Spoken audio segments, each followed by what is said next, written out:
Good evening. Okay, what is the topic? कौन सा topic चल रहा है? Cost of capital. ठीक है, अब इसमें हमने अब तक क्या क्या देख लिया जरा देखना। Cost of debenture, irredeemable. Irredeemable इसका फॉर्मूला है I into 1 minus T upon net proceed. Net proceed नहीं रहा तो करंट मार्केट प्राइस ले लेंगे, ठीक है। और अगर रिडीमेबल रहा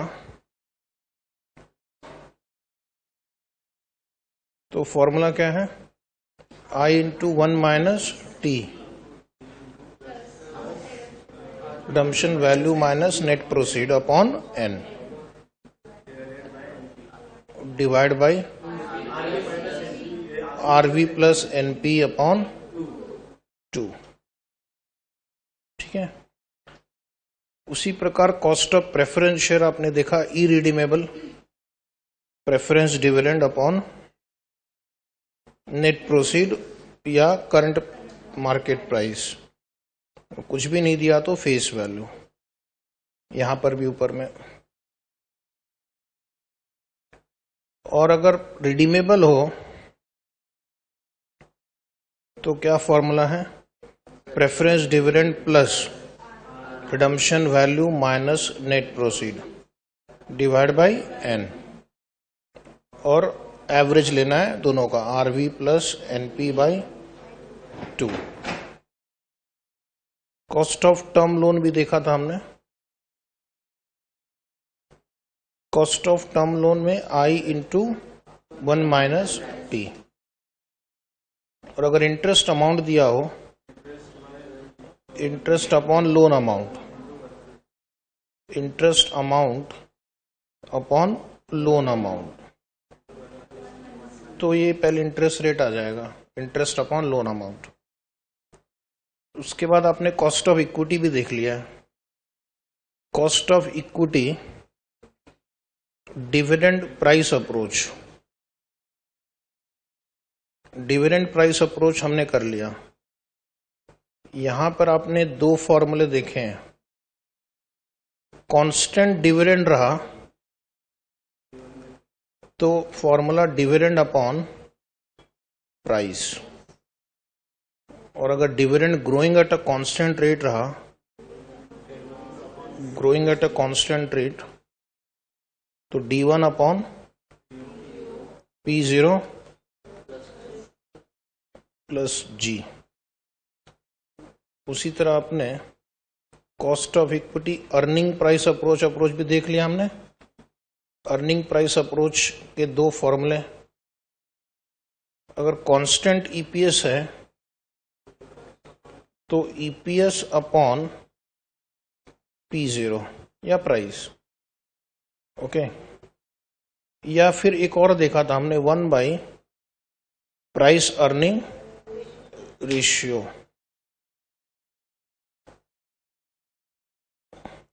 ये भी देखा था ना, 1 by price earning ratio. Growing EPS, growing EPS रहा तो EPS 1 upon P0 plus G। तो यहां तक हमने कल देख लिया। अब दो फॉर्मूले कॉस्ट ऑफ कैपिटल के और देखते हैं, ठीक है। कॉस्ट ऑफ इक्विटी के दो फॉर्मूले और, एक है रियलाइज यील्ड अप्रोच। देखना realise yield approach, point number E.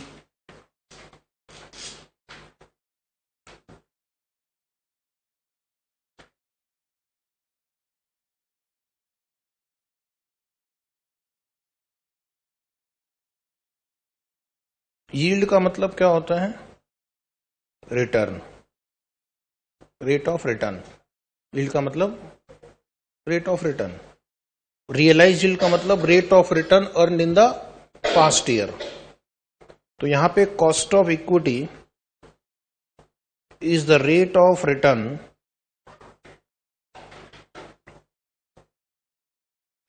Earn in the past year और पास्ट ईयर्स, ये मेथड अज्यूम कर रहा है, सही है गलत बाद में देखेंगे, लेकिन अज्यूम क्या कर रहा है, cost of equity is equal to rate of return that has been earned on the share in the past year. Okay, उसको कैलकुलेट कैसे करेंगे? तो रिटर्न जब आप शेयर में इन्वेस्ट करते हो तो दो प्रकार से मिलता है आपको। एक तो आपको मिलता है डिविडेंड, ठीक है, और दूसरा कैपिटल गेन। दूसरा कैपिटल गेन ना, 10 रुपए इन्वेस्ट किया, 12 रुपए मिल गए बेचने के बाद, तो वो भी एक फायदा है, प्लस कैपिटल गेन। शेयर में इन्वेस्ट करेंगे तो हमें डिविडेंड मिलेगा, कैपिटल गेन मिलेगा, divide by price at the beginning. अब जरा समझो, एक एग्जाम्पल लिख लेना वहां पे आसपास, समझने के लिए एग्जाम्पल जरूरी है। एक आपकी पसंद की कंपनी का नाम बोलो। हाँ, इटॉन, ये क्या है? चलो ठीक है, जो भी है। सपोज इसकी share price at the beginning, suppose इसकी share price at the beginning 200 रुपए, ठीक है, और इसकी price at the end, year के एंड में इसकी प्राइस 240 हो गई, और इस कंपनी ने आपको एक डिविडेंड दिया, सपोज 10 रुपए डिविडेंड दिया। तो अब आपको बताना है कि आपको कितना रेट ऑफ रिटर्न जनरेट हुआ इस शेयर से। आपने कितना पैसा लगाया? 200 रुपए लगाया स्टार्ट में, फायदा कितने का हुआ? 10 रुपया मिला डिविडेंड से, और 200 का शेयर की प्राइस बढ़कर 240 हो गई है, तो 40 रुपए का यहां पे कैपिटल गेन भी हुआ। तो ये 40 और ये 10, टोटल आपको 50 का फायदा हो गया ना। तो हम आंसर लिखेंगे कि cost of equity equal to dividend 10 रुपया मिला, कैपिटल गेन होगा 240 माइनस 200। ये तो आपका आंसर आ गया कि इतना फायदा हुआ। और हमें परसेंटेज में अगर आंसर निकालना है तो जो अमाउंट हमने स्टार्ट में इन्वेस्ट किया था उससे डिवाइड करेंगे। तो अब आपको कैलकुलेट करके बताना है 50 डिवाइड बाई 200, 10 और 40 50 इंटू 100 कर देना, तो ये कितना आ गया? 25%। सो ये हो गया 25%। This is the realised yield approach. यानी पिछले साल हमने इस शेयर पे 25% रिटर्न अर्न किया है। लेकिन ये मेथड यूज करना थोड़ा रिस्की इसलिए because past is not the guarantee of future. ये तो आप लोग अच्छे से जानते ही हैं। तो demerit, past return may not be realized in future. Past return may not be realized in future. Okay? लेकिन अगर एग्जाम में ऐसा क्वेश्चन आ गया तो कर लेना, ठीक है। ये भी एक मेथड है। पास्ट रिटर्न के बेसिस पे हम कॉस्ट ऑफ इक्विटी असरटेन कर रहे हैं। अब एक और मॉडल देखते हैं, बहुत कम आता है एग्जाम में ये, जिसका नाम है कैपिटल एसेट प्राइसिंग मॉडल।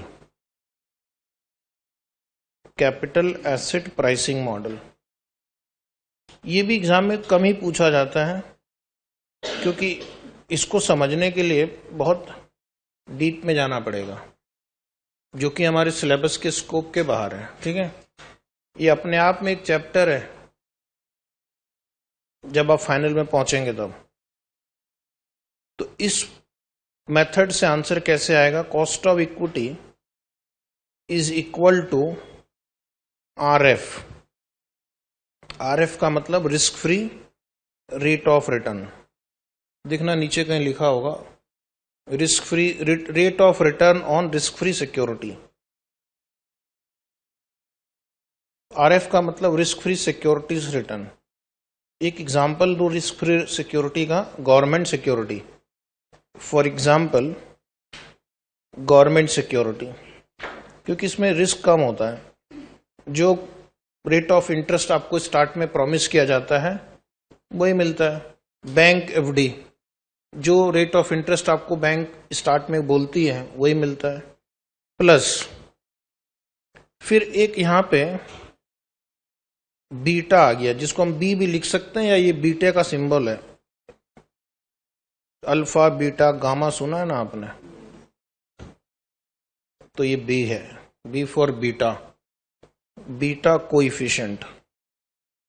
ये अभी हमारे सिलेबस में बीटा क्या होता और कैसे कैलकुलेट करते हैं स्कोप के बाहर हो गया, ठीक है। सिर्फ आपको मतलब it is a measurement of risk, it is a measurement of risk. Beta से हम क्या मेजर कर रहे हैं? सिक्योरिटी का रिस्क मेजर कर रहे हैं। Beta is a measurement of risk. Higher the beta higher the risk, lower the beta lower the risk.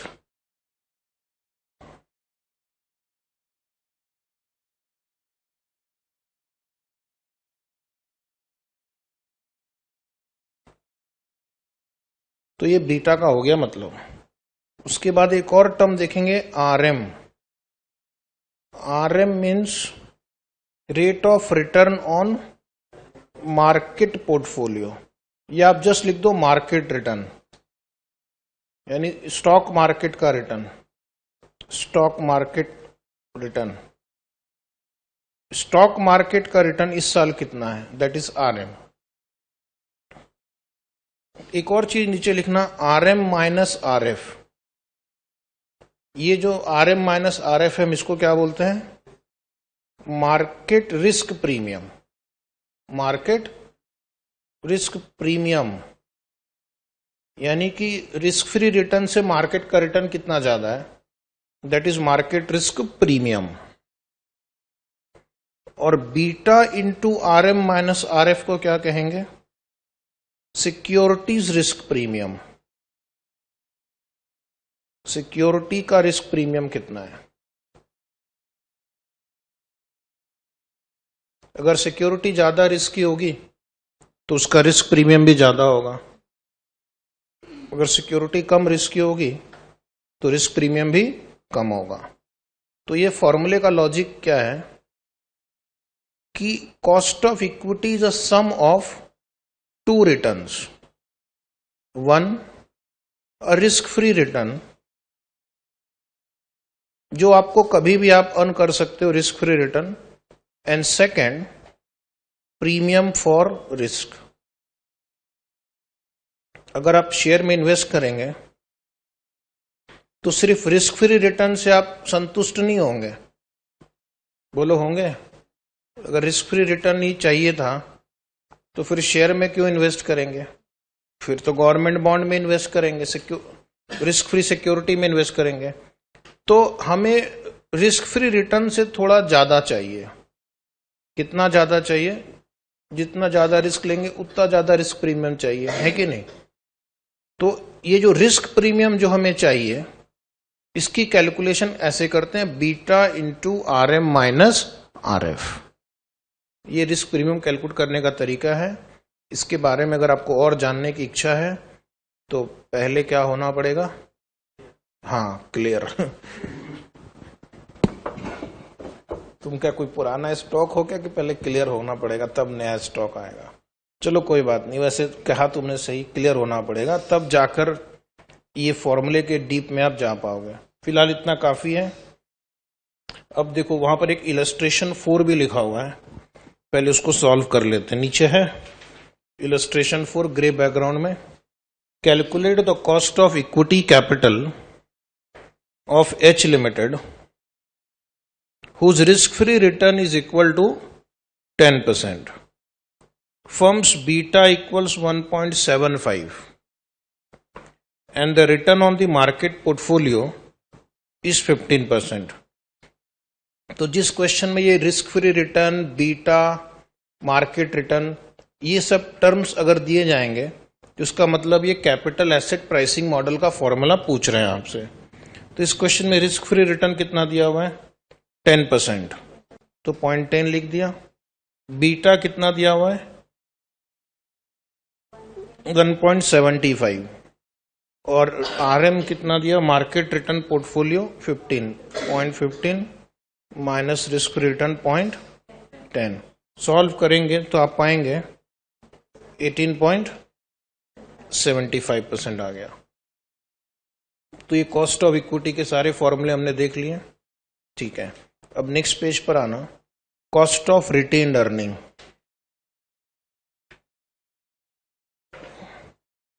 What is retained earning? Retained earning means profit earned minus dividend paid is retained earning. Retained earning is that portion of the profit earned which is not paid as dividend. Balancing figure. तो 10 लाख रुपए अगर profit है, उसमें से 5 लाख रुपए dividend दे दिया, तो कितना बचा? 5 lakh retained earning. Retained earning का मालिक कौन होता है?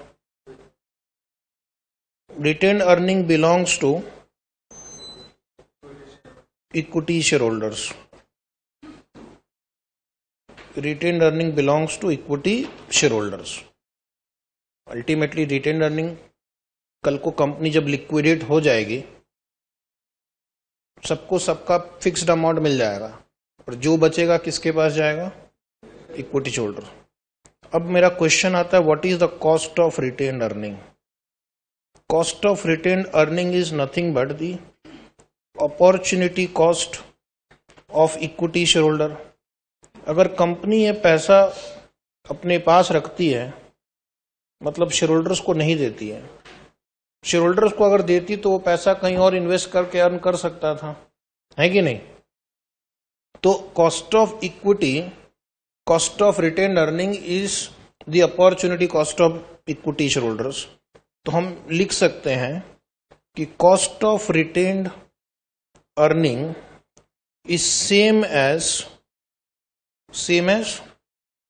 Cost of equity. तो एक काम अच्छा हो गया, अलग से कोई फॉर्मूला भी नहीं सीखना है। जो फॉर्मूले हमने अभी देखे वापस वही एप्लीकेबल है, ठीक है। तो कॉस्ट ऑफ रिटेन्ड अर्निंग के लिए भी ये सारे फॉर्मूले लगेंगे। D/P0 लग सकता है, D1/P0 plus G, EPS/P0, EPS 1/P0 plus G, then dividend plus capital gain upon price at the beginning। ये रियलाइज यील्ड अप्रोच हो गया ना। या फिर RF plus beta into,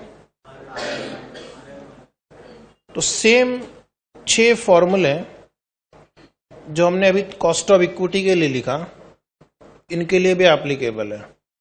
because retained earning is nothing but it is the amount that is belonging to equity share holders. उसका नाम सिर्फ बदल गया, इक्विटी शेयर कैपिटल की जगह वो रिटेन्ड अर्निंग। दोनों का मालिक तो एक ही है, यस और नो। इसलिए कॉस्ट ऑफ रिटेन्ड अर्निंग के लिए हम अलग से कोई फॉर्मूला नहीं सीख रहे हैं। आपकी बुक में 2 एग्जाम्पल लिखे हुए, D1/P0 plus G, RF plus beta into RM minus RF। लेकिन उसके अलावा अगर कोई और क्वेश्चन आ गया तो भी आप कॉस्ट ऑफ इक्विटी का फॉर्मूला यूज कर सकते हैं। चलिए एक प्रॉब्लम सॉल्व करेंगे कॉस्ट ऑफ रिटेन्ड अर्निंग पे। Question number 6। क्वेश्चन नंबर 6 दिया हुआ है, ABC company provides the following details. RF equal to 7%, beta equal to 1.20, RM minus RF is equal to 6%.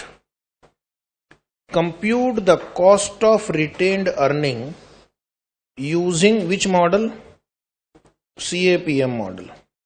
मतलब कौन सा मॉडल हम यूज करेंगे, जो लास्ट में मैंने लिखा है ना वो। तो लिख दो पहले formula, cost of retained earning is equal to RF plus beta into RM minus RF। RF 7, beta 1.2, RM minus RF into 6 directly कर दो, RM माइनस RF दिया हुआ है आपको, तो ये आंसर आएगा। पहले 1.2 इंटू 6 करना, 14.2 आया, इंटू बस परसेंटेज का साइन लगा दो, इंटू 100 वापस मत करना अभी, ठीक है। इंटू 100 तब करेंगे जब इसको मैं 0.07 लिखूंगा और इसको 0.06 लिखूंगा, तब इंटू 100 करना। ऐसे करोगे तो डायरेक्टली आंसर आ गया। तो ये हो गया कॉस्ट ऑफ रिटेन्ड अर्निंग। लेकिन यहां पर एक और फॉर्मूला सीखेंगे आज। This is called cost of retained earning from companies point of view. किसके पॉइंट ऑफ व्यू से? Companies point of view. Normally आपको एग्जाम में है तो यही कंपनी पॉइंट ऑफ व्यू से ही सॉल्व करना है, लेकिन कभी कभी बहुत रेयरली किसी एग्जाम में एक क्वेश्चन और आता है, calculate the cost of retained earning from investors point of view. देखो वहां लिखा हुआ है इन्वेस्टर्स पॉइंट ऑफ व्यू। ये अगर स्पेसिफिकली पूछे तो ये फॉर्मूला यूज करना है। अब अगर आप इन्वेस्टर हैं तो कंपनी अगर आपको डिविडेंड देगी तो उस पर आपको हो सकता है टैक्स लगे, फिर वापस उस पैसे को इन्वेस्ट करेंगे, फिर ब्रोकरेज लगेगा। Is it right? तो अगर इन्वेस्टर के पॉइंट ऑफ व्यू से सॉल्व करना है तो उसमें हम टैक्स और डिविडेंड का, टैक्स और ब्रोकरेज का एडजस्टमेंट करेंगे, ठीक है। तो पहले तो आप क्या करना है, step 1, calculate cost of retained earning from companies point of view, पहले वो निकाल लो, उसके बाद नहीं आगे बढ़ेगी। पहले कंपनी के पॉइंट ऑफ व्यू से जो भी रिटेन्ड अर्निंग आ रहा है वो निकाल लो, या कॉस्ट ऑफ इक्विटी निकाल लो, दोनों सेम ही है, जो लिखना चाहे वो लिख सकते हैं। और उसके बाद फिर स्टेप नंबर 2 पे जाना, अप्लाई द फॉर्मूला। फॉर्मूला क्या है? Cost of retained earning is equal to cost of equity, ये वाला, या फिर कॉस्ट ऑफ रिटेन्ड अर्निंग, दोनों एक ही है। From companies point of view cost of equity and cost of retained earning are equal. Into क्या करना है, अगर आप टैक्स पे करेंगे तो आपका रिटर्न इंटू 1 माइनस टी हो गया, और अगर आप ब्रोकरेज पे करेंगे तो आपका रिटर्न इंटू 1 माइनस बी हो गया। टी क्या है यहां पे? टैक्स रेट, और बी क्या है? ब्रोकरेज का रेट, रेट ऑफ ब्रोकरेज।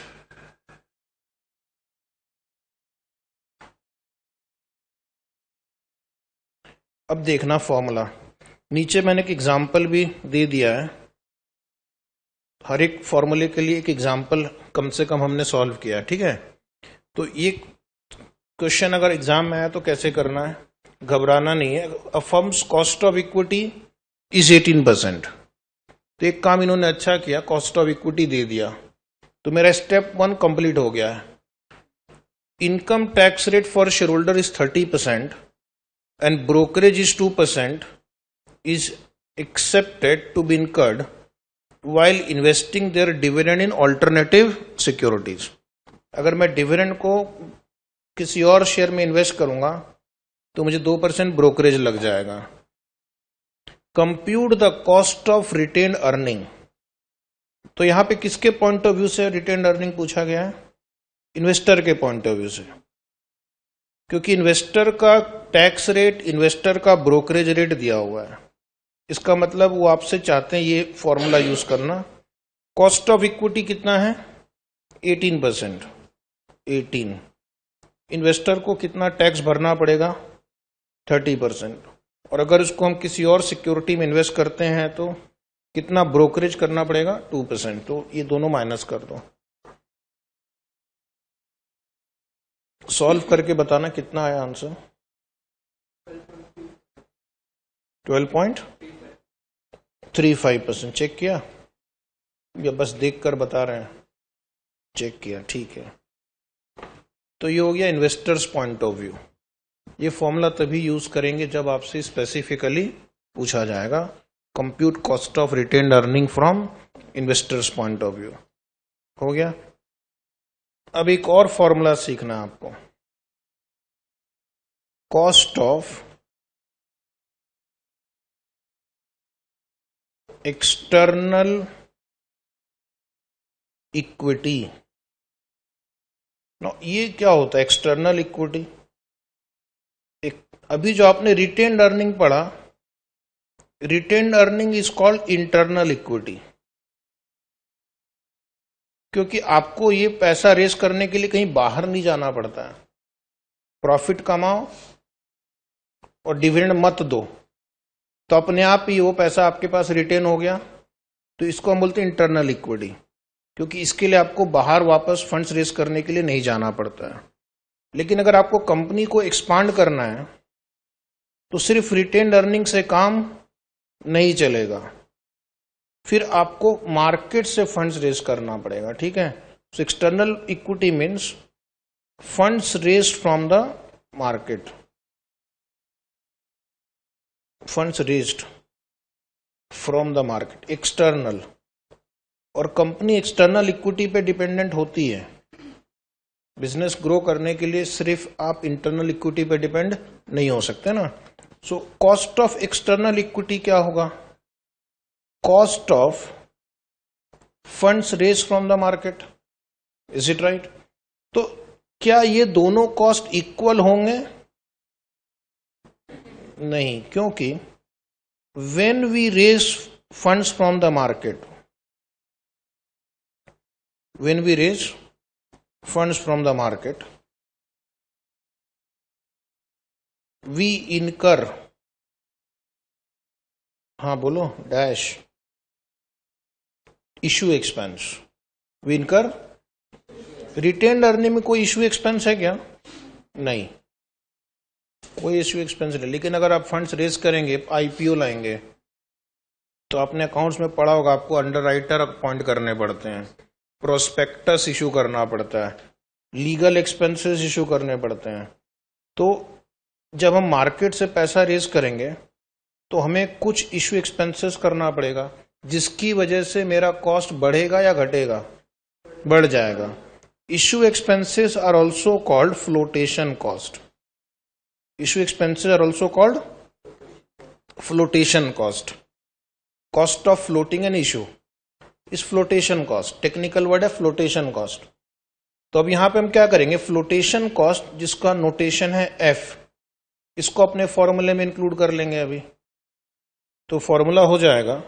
तो वापस आपको अलग से कुछ नहीं सीखना है, सिर्फ फ्लोटेशन कॉस्ट को अपने फॉर्मूले में इनकॉर्पोरेट कर लेना है। तो अगर ग्रोइंग डिविडेंड है, dividend is growing at a constant rate, तो हमारा ओरिजिनल फॉर्मूला आपको याद होगा D1 upon P0 plus G। लेकिन अगर आप फ्लोटेशन कॉस्ट इनकर कर रहे हैं तो आपको जो अमाउंट मिलेगा कम मिलेगा। जैसे भी मैंने यहां पे थोड़ी देर पहले ब्रोकरेज का एडजस्टमेंट किया था, 1 माइनस B। अब कंपनी क्या करेगी, कंपनी बोलेगी अगर मैं 100 रुपया रेज करूंगा और 5% फ्लोटेशन कॉस्ट है तो मुझे 95 ही मिलेगा। तो 100 इंटू ब्रैकेट 1 माइनस 0.05, तो 100 इंटू 0.95 हो जाएगा ये। तो आपका फ्लोटेशन कॉस्ट की वजह से आपको जो नेट अमाउंट मिलेगा वो थोड़ा कम हो जाता है और आपका कॉस्ट ऑफ इक्विटी बढ़ जाएगा, कॉस्ट ऑफ इक्विटी बढ़ जाएगा। और अगर मान लो आपको कांस्टेंट डिविडेंड दिया हुआ है क्वेश्चन में, तो आप फॉर्मूला क्या करेंगे, ओरिजिनल फॉर्मूला पहले बताओ, D अपॉन P0। लेकिन अब आपको फ्लोटेशन कॉस्ट नहीं मिलेगा, तो फ्लोटेशन कॉस्ट को आप, फ्लोटेशन कॉस्ट का जो एक्सपेंस उसको कम कर दो, तो P0 इंटू 1 माइनस एफ हो गया। तो F is flotation cost in percentage, F is flotation cost in percentage.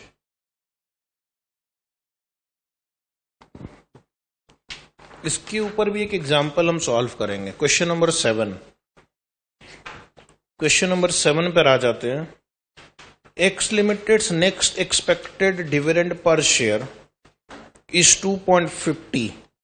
Next expected का मतलब क्या है? D1, D1 नेक्स्ट एक्सपेक्टेड, यानी उन्होंने D1 दिया हुआ है।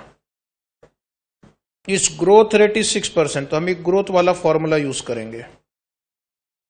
And the stock is currently selling for ₹25, यानी P0 25 है। सिर्फ एक और लाइन है, additional equity can be sold to the public to net ₹21 per share. Calculate X limited's flotation cost. दूसरा, calculate X limited's cost of external equity. तो पहले हम लिखेंगे कैलकुलेशन ऑफ फ्लोटेशन कॉस्ट। तो बहुत सिंपल है, ₹25 मार्केट प्राइस है, लेकिन अगर आप 21 पे इश्यू करेंगे तो ₹4 आपका खर्चा है। फ्लोटेशन कॉस्ट को हम परसेंटेज में एक्सप्रेस करेंगे अभी। Flotation cost in percentage. ₹4 आपने इनकर किया, मार्केट प्राइस ₹25 है, तो ₹25 रेस करने के लिए ₹4 आपने इशू एक्सपेंसेस में खर्च कर दिए हैं, इंटू 100 करना, तो 16%। ये हो गया मेरा फ्लोटेशन कॉस्ट। अब लिखना कॉस्ट ऑफ एक्सटर्नल इक्विटी। इस क्वेश्चन में जो फॉर्मूला दिया गया है, जो इंफॉर्मेशन दी गई है, उसके हिसाब से ये फॉर्मूला आपको यूज करना पड़ेगा। D1 upon P0 into bracket 1 minus F, F is flotation cost in percentage, and plus G growth rate in percentage. आपको डायरेक्टली D1 दिया हुआ है आज, कितना है? 2.5। उसमें कुछ छेड़छाड़ मत करो, एक्सपेक्टेड डिविडेंड पर शेयर लिखा हुआ है। P0 कितना दिया हुआ है? 25, और फ्लोटेशन कॉस्ट आपने अभी कैलकुलेट किया है 16%, प्लस ग्रोथ रेट दिया हुआ है 0.06। जो भी आंसर आएगा उसको 100 से मल्टीप्लाई कर देना।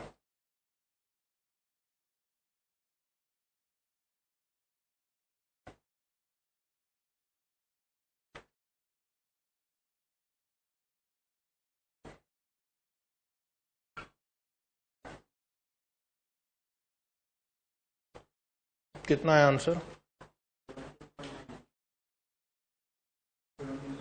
17.90। Okay, is right, 17.90%। तो ये हो गया हमारा कॉस्ट ऑफ एक्सटर्नल इक्विटी। तो फ्लोटेशन कॉस्ट का भी इंपैक्ट यहां पे आ गया। या तो आप डायरेक्टली 21 भी लिख सकते थे, क्योंकि आपको नेट प्रोसीड ₹21 मिलेगा, ठीक है। तो अगर डायरेक्टली भी लिखना होता तो भी कोई बात नहीं, 2.50 डिवाइड बाई 21, क्योंकि नेट प्रोसीड कितना मिल रहा है? 21। ये हो गया हमारा कॉस्ट ऑफ एक्सटर्नल इक्विटी। अब लास्ट पार्ट क्या बच गया यहां पे? Weighted average cost of capital, also called overall cost of capital, also called overall cost of capital, also called just average cost of capital, ठीक है। जब आप एक से ज्यादा सोर्स यूज करेंगे तो एवरेज कॉस्ट निकालना पड़ेगा, है कि नहीं। एक और लिखना, also called, वहां पर सब लिखा हुआ है, कंपोजिट कॉस्ट ऑफ कैपिटल। तो अब मैंने आपको अलग अलग नाम इसलिए बता दिए, कल को एग्जाम में आ गया कि calculate composite cost of capital, तो यही पूछ रहे हैं वो, ठीक है, एवरेज। और ये एवरेज कॉस्ट ऑफ कैपिटल पे कब जाएंगे, जब आप एक से ज्यादा सोर्स यूज कर रहे हैं, ठीक है। When a company uses many sources of funds, then it needs to find out कि हमारा एवरेज क्या है। तो उसके लिए फिर हम weighted average cost of capital पे आते हैं, और इसको कैलकुलेट कैसे करना है, या तो आप टेबुलर फॉर्मेट में सॉल्व कर सकते हो। तो क्या करेंगे, टेबुलर फॉर्मेट में सोर्स लिखेंगे, जिस सोर्स से आपने फाइनेंस रेज किया है, फिर कितना अमाउंट रेज किया है वो लिखेंगे, सोर्स अमाउंट। और अमाउंट को हम क्या करेंगे, वेट में कन्वर्ट कर देंगे, या प्रोपोर्शन, जो आप बोलना चाहो, वेट और प्रोपोर्शन, यानी कितना परसेंटेज टोटल कैपिटल का इक्विटी से यूज हुआ है, कितना परसेंटेज डेट से यूज हुआ है। उसके बाद हम इंडिविजुअल सोर्स ऑफ फाइनेंस की कॉस्ट लिखेंगे, यहां पे इंडिविजुअल कॉस्ट जो आपने सीखा, ठीक है, cost of debt, cost of equity, cost of, ये हो गया वेट, ये हो गया कॉस्ट। लास्ट कॉलम में हम क्या करेंगे, मल्टीप्लाई करेंगे वेट इनटू कॉस्ट और ऐड कर देंगे, that will give me weighted average cost of capital. जैसे फॉर एग्जांपल डेट है, प्रेफरेंस शेयर कैपिटल है, रिटेन्ड अर्निंग है, इक्विटी शेयर कैपिटल है। तो इनका अमाउंट लिखना। अभी अमाउंट कहां से आता है, amount can be either book value और मार्केट वैल्यू, करेक्ट। या तो आप जो बैलेंस शीट में जो अमाउंट अपीयर हो रही है, बुक्स ऑफ अकाउंट में जो अमाउंट अपीयर हो रही है, वहां से उठा के लिख दो, या फिर इन इंस्ट्रूमेंट की मार्केट वैल्यू क्या है वो लिखो, ठीक है। सपोज फॉर एग्जांपल, थोड़ी देर के लिए समझने के लिए हम बुक वैल्यू लेते हैं। ये इनकी बुक वैल्यू है, 10 लाख, 20 लाख, 30 लाख, 40 लाख। तो इसका टोटल कर लेना, ठीक है। बुक वैल्यू रहा तो आपको सीधे क्वेश्चन में जो अमाउंट दिया गया उसको उठा के कॉपी करना है। अब उसका परसेंटेज कैसे निकालेंगे, कंपनी की टोटल कैपिटल 100 है, उसमें से डेट का कंट्रीब्यूशन 10 है, तो 10/100 हो गया 10%, तो 0.10 लिख सकते हैं।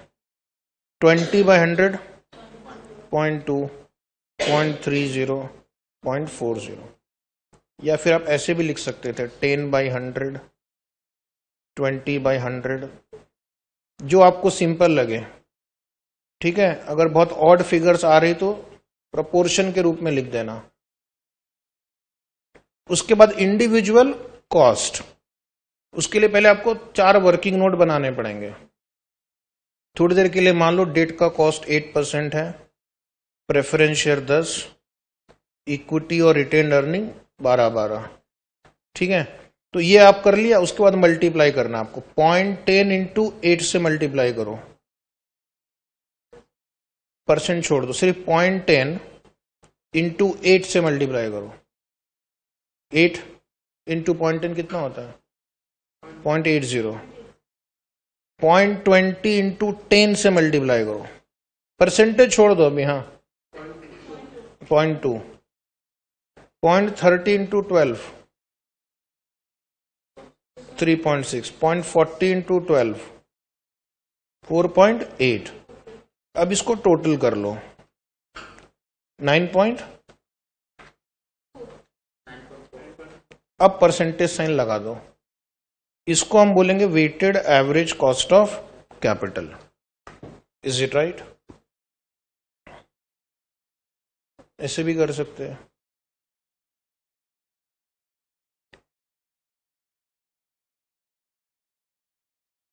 अब क्वेश्चन है कि ये जो अमाउंट है ये क्या होता है, या तो बुक वैल्यू या मार्केट वैल्यू? तो बुक वैल्यू का मतलब है as per books of account, as per your ledger, as per your balance sheet. Okay, as per balance sheet. इसमें कुछ छेड़छाड़ नहीं करनी है आपको, जो दिया हुआ है बैलेंस शीट में वो फिगर आपको लेना है।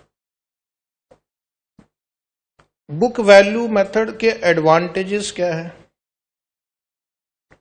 ये भी एक क्वेश्चन एग्जाम में आ चुका है। What are the advantages of book value weight and market value weight? तो आपकी बुक में सब नीचे मैंने अच्छे से लिख दिया है। बुक वैल्यू वेट का एडवांटेज नंबर 1, देखो नीचे कहीं लिखा हुआ है, the data is easily available from the balance sheet. ये काम इजी है, बुक वैल्यू वेट यूज करना इजी है क्योंकि आपको बैलेंस शीट से सीधा सीधा डेटा मिल गया। Second, firm set their capital structure in terms of book weights. जब हमें देखना होता है इस कंपनी की डेट इक्विटी रेशियो क्या है, तो हम बुक वैल्यू देखते हैं ना, बैलेंस शीट देखते हैं। बैलेंस शीट देख के हम पता करते हैं कि इसका डेट इक्विटी रेशियो क्या है, कैपिटल गियरिंग क्या है। तीसरा है calculations are simple. Fourth benefit है less fluctuation in book value. Book value ज्यादा फ्लक्चुएट नहीं होती है। ऑफ कोर्स जैसे जैसे आप प्रॉफिट अर्न करते जाओगे आपका रिटेन अर्निंग बढ़ता जाएगा और आपकी बुक वैल्यू भी चेंज होगी। या जब आप कोई फ्रेश शेयर इशू करोगे, फ्रेश डिबेंचर इशू करोगे, तब बुक वैल्यू चेंज होगी, लेकिन ज्यादा नहीं। शेयर प्राइस जो है अगर मार्केट प्राइस लेंगे तो रोज चेंज होती है कि नहीं? उसके बाद है point E useful when market price is not available. अगर मान लो कोई कंपनी जो लिस्टेड ही नहीं हो तो उसकी तो मार्केट प्राइस ले ही नहीं सकते हैं, तो उस केस में बुक वैल्यू हम यूज करेंगे। In case of unlisted company और when the shares are not actively traded. Shares are not actively traded मतलब शेयर लिस्टेड भी अगर हो उसकी ट्रेडिंग नहीं होती है, तो ट्रेडिंग नहीं होती है तो वैसे मार्केट प्राइस पे हम रिलाई नहीं कर सकते हैं। फिर पॉइंट नंबर 5 है many times investors use book value weights to do the necessary analysis. आपने एक चैप्टर पढ़ा होगा रेशियो एनालिसिस, तो हमने वहां जो डेट इक्विटी रेशियो निकाला, रिटर्न ऑन कैपिटल एम्प्लॉयड निकाला, वो फिगर आपने बैलेंस शीट से लिया था या मार्केट में जाकर लिया था? बुक वैल्यू लिया था। तो जनरली इन्वेस्टर बैलेंस शीट के बेसिस पे एनालिसिस करते हैं, लेकिन इसके कुछ डिसएडवांटेजेस भी हैं। For example, book value can be affected by accounting policies. अगर आप अकाउंटिंग पॉलिसी चेंज कर दोगे तो आपका प्रॉफिट और लॉस चेंज हो सकता है। तो प्रॉफिट या लॉस चेंज हुआ तो आपका रिटेन अर्निंग का फिगर चेंज हो सकता है। Retain earning is a part of book value, तो आपका बुक वैल्यू भी चेंज हो सकता है। तो मैन्युपुलेशन पॉसिबल है, यहां पे मैन्युपुलेशन कंपनी द्वारा पॉसिबल है। ठीक है, अकाउंटिंग पॉलिसी चेंज करके आप बुक वैल्यू को इन्फ्लुएंस कर सकते हैं। Point number 2, book value does not truly represent the opportunity cost of capital. Book value is based on historical cost, है कि नहीं? बैलेंस शीट में लैंड जो है वो 20 साल पहले की प्राइस पे आ रहा है, जिस समय आपने परचेज किया था 2 लाख में, आज भी उतना ही दिख रहा है, जबकि उसकी मार्केट वैल्यू 50 लाख हो चुकी होगी। तो book value does not reflect the true opportunity cost of capital. Investor जो होते हैं वो अपना डिसीजन अपॉर्चुनिटी कॉस्ट के बेसिस पे लेते हैं, ठीक है? तो अगर डिसीजन मेकिंग में अपॉर्चुनिटी कॉस्ट नहीं है तो डिसीजन गलत है। आज आप यहां बैठे हैं तो आपकी अपॉर्चुनिटी कॉस्ट है, लेकिन आपको ही पता है यहां बैठने में फायदा ज्यादा है। सही बोला ना मैंने? इसके बाद जो रिटर्न मिलेगा, वो जो आपकी अभी रिटर्न जो अभी नहीं मिल रही है आपको, अभी बाहर नौकरी करते तो 500-700 कमा लेते रोज का, है कि नहीं? उसना नुकसान हो रहा है कि नहीं आपका, बोलो? लेकिन आपको ही पता है कि इसमें इन्वेस्ट करना ज्यादा बेनिफिशियल है। पूरा एक साथ ही वसूल लेंगे 1 साल में बनने के बाद, क्लियर होने के बाद, है कि नहीं? तो हमारा डिसीजन मेकिंग हमेशा अपॉर्चुनिटी कॉस्ट द्वारा गाइड होता है। जो भी हम डिसीजन लेते हैं कहीं ना कहीं उसके पीछे एक अपॉर्चुनिटी कॉस्ट है। और ये book value method opportunity cost को इग्नोर कर रहा है, मतलब ये मेथड सही नहीं है, क्योंकि जो डिसीजन मेकिंग के लिए हमें अपॉर्चुनिटी कॉस्ट कंसीडर करना चाहिए वो यहाँ पे कंसीडर नहीं हो पा रहा है। पॉइंट नंबर सी और पॉइंट नंबर बी एक ही चीज है, बस अलग अलग शब्दों का प्रयोग किया गया है। पॉइंट नंबर सी में लिखा हुआ does not truly represent the present economic values of various sources of finance. Book value से जो हम सोर्स यूज कर रहे हैं उसकी सही वैल्यू का अंदाज नहीं लगता है। जैसे फॉर एग्जांपल आप एक कंपनी ले लो, रिलायंस इंडस्ट्रीज लिमिटेड, उसकी बैलेंस शीट उठाओ, बुक वैल्यू पर शेयर निकालो, यानी शेयर कैपिटल और रिजर्व को ऐड करो और नंबर ऑफ शेयर से डिवाइड कर देना, तो बुक वैल्यू पर शेयर आ जाएगी। मान लो आ जाएगी 150 रुपए एग्जाम्पल, लेकिन आज उसकी मार्केट प्राइस सुबह मैंने देखा था तो 1300 रुपए के आसपास है। कहाँ मार्केट वैल्यू 1300, कहाँ बुक वैल्यू 150-200 रुपए, तो बहुत डिफरेंस है ना।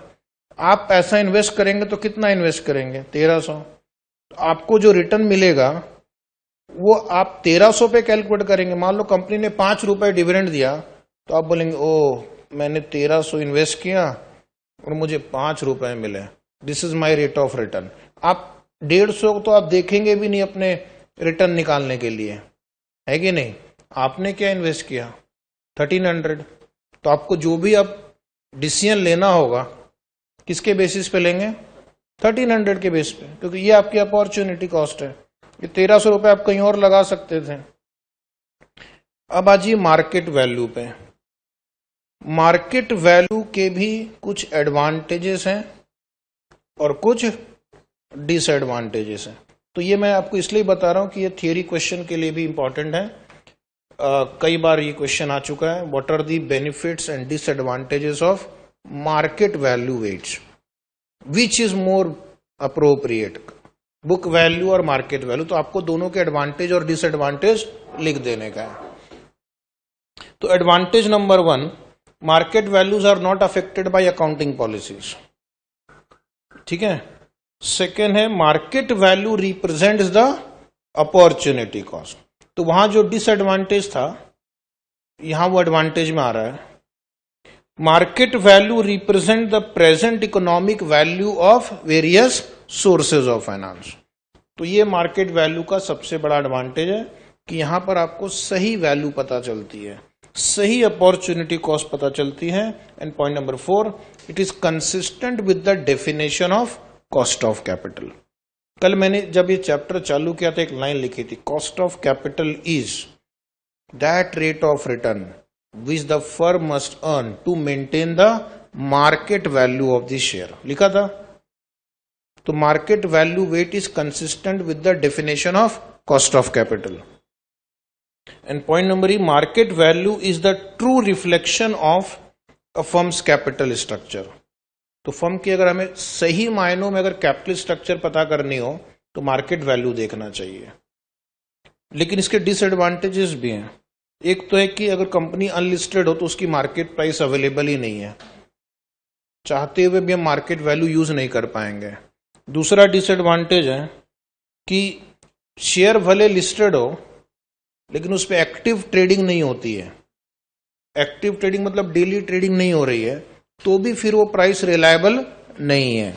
ऐसे बहुत सारे शेयर्स लिस्टेड हैं स्टॉक एक्सचेंज में जिनकी ट्रेडिंग नहीं होती है रोज, बहुत 15 दिन, महीना, 2 महीना में कभी एक बार ट्रेडिंग होती है, ठीक है। ट्रेडिंग सारे शेयर्स में नहीं होती, भले लिस्टेड हो। जैसे दुकान में भले 100 आइटम रखे हो लेकिन रोज सारे आइटम बिकेंगे ऐसा जरूरी नहीं है, कुछ कुछ बिकते ही नहीं है। उसी तरह शेयर मार्केट में भी ये शेयर रखे हुए बेचने के लिए, लेकिन कोई खरीदार भी तो होना चाहिए, तो उस केस में आप उस पर रिलाई नहीं कर सकते हैं। तीसरा जो सबसे बड़ा ड्रॉबैक है मार्केट प्राइस का कि market price fluctuates frequently. Market price fluctuates frequently. अगर आप एक महीने की किसी कंपनी की शेयर प्राइस को देखेंगे तो 200 से पहले 400 पे गया, फिर 100 में आ गया, फिर 150, 300, 70, फिर एक दिन 7 रुपए। अब बताओ 7 दिन के अंदर में इतना फ्लक्चुएशन, 1 महीने में इतना फ्लक्चुएशन, यहां मैं कैलकुलेट करूंगा तो कॉस्ट ऑफ कैपिटल कुछ और ही आएगा, यहां करूंगा तो कुछ और, यहां करूंगा कुछ और, फिर यहां करूंगा कुछ और। तो आपके साल में 10 बार कॉस्ट ऑफ कैपिटल फ्लक्चुएट हो रहा है। जितनी बार शेयर प्राइस चेंज होगा अब उतनी बार आपका कॉस्ट ऑफ कैपिटल भी फ्लक्चुएट होता है। तो ये ड्रॉबैक है। और एक और ड्रॉबैक ब्रैकेट में लिखा हुआ है, मैन्युपुलेशन ऑफ शेयर प्राइसेस। कभी कभी शेयर प्राइसेस को जो ब्रोकर्स होते हैं, बड़े ब्रोकर्स, वो मैन्युपुलेट करके या तो बहुत बढ़ा देते हैं या बहुत कम भी कर सकते हैं। ठीक है, ब्रोकर्स का जो कार्टेल होता है, जो उनकी जो ग्रुप होती है बहुत पावरफुल होती है, वो चाहे तो शेयर की प्राइस बढ़ा भी सकते हैं या कम भी कर सकते हैं। इसलिए उस समय हम मार्केट वैल्यू पे रिलाई नहीं कर सकते। तो अब हम क्या करेंगे, एक बहुत ही इंपॉर्टेंट क्वेश्चन सॉल्व करेंगे जो एग्जाम में कई बार आ चुका है। Weighted average cost of capital निकालने का एक problem. X limited has the following capital structure. X Limited has the following capital structure. Equity capital bracket में क्या लिखा है, 10 लाख शेयर, ₹10 par 100 लाख। तो 10 लाख नंबर है और एक शेयर की फेस वैल्यू 10 रुपए है। ये जो बैलेंस शीट दिया गया आपको, ये बुक वैल्यू है। ठीक है, तो बुक वैल्यू जब हम यूज करेंगे तो इन सारे नंबर्स का हम प्रयोग करेंगे। प्रेफरेंस शेयर कैपिटल 11% है, 10,000 share 100 rupees par. Retained earning 13.5% debenture, 50,000 debenture ₹100 par. Term loan 12%। Total company का जो बुक वैल्यू कैपिटल एम्प्लॉयड है वो 360 है। अब नीचे कुछ खास इंफॉर्मेशन दी गई, जरा ध्यान से देखना। The next expected dividend per share, यानी D0 है या D1 है, D1 is ₹1.50. The DPS, what is DPS? Dividend per share is expected to grow at the rate of 7%. The market value per share is ₹20. Preference stock redeemable after 10 years is currently selling for ₹80. The tax rate is 50%. Debentures redeemable after 6 years are selling at ₹80 per debenture. Calculate the average cost of capital using book value proportion, market value proportion. तो इस question में आपका सारा revision भी हो जाएगा। तो पहले हमें स्टेप 1 क्या लिखना होगा,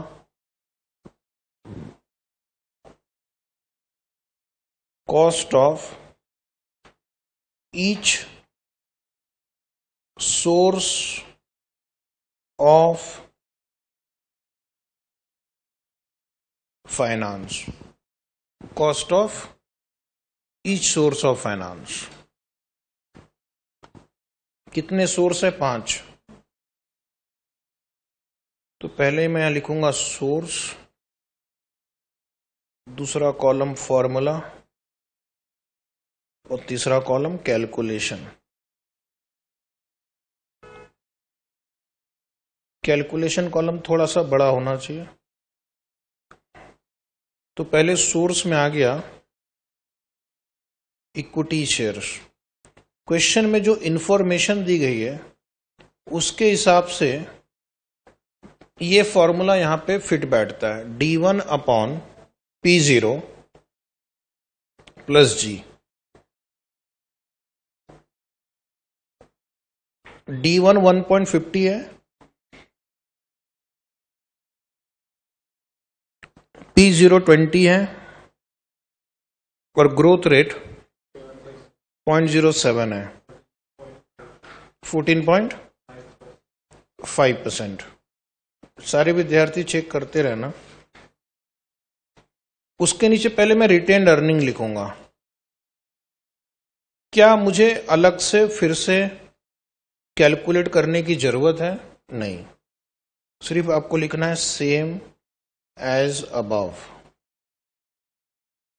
सेम एज अबव का मतलब आंसर भी यहां पे 14.5% ही आएगा। कोई अलग से फॉर्मूला यूज करना नहीं, हमें सेम फॉर्मूला यूज करेंगे तो सेम आंसर आएगा, है कि नहीं। उसके बाद लिखेंगे preference share capital. Preference share capital, यहां पे फॉर्मूला है preference dividend plus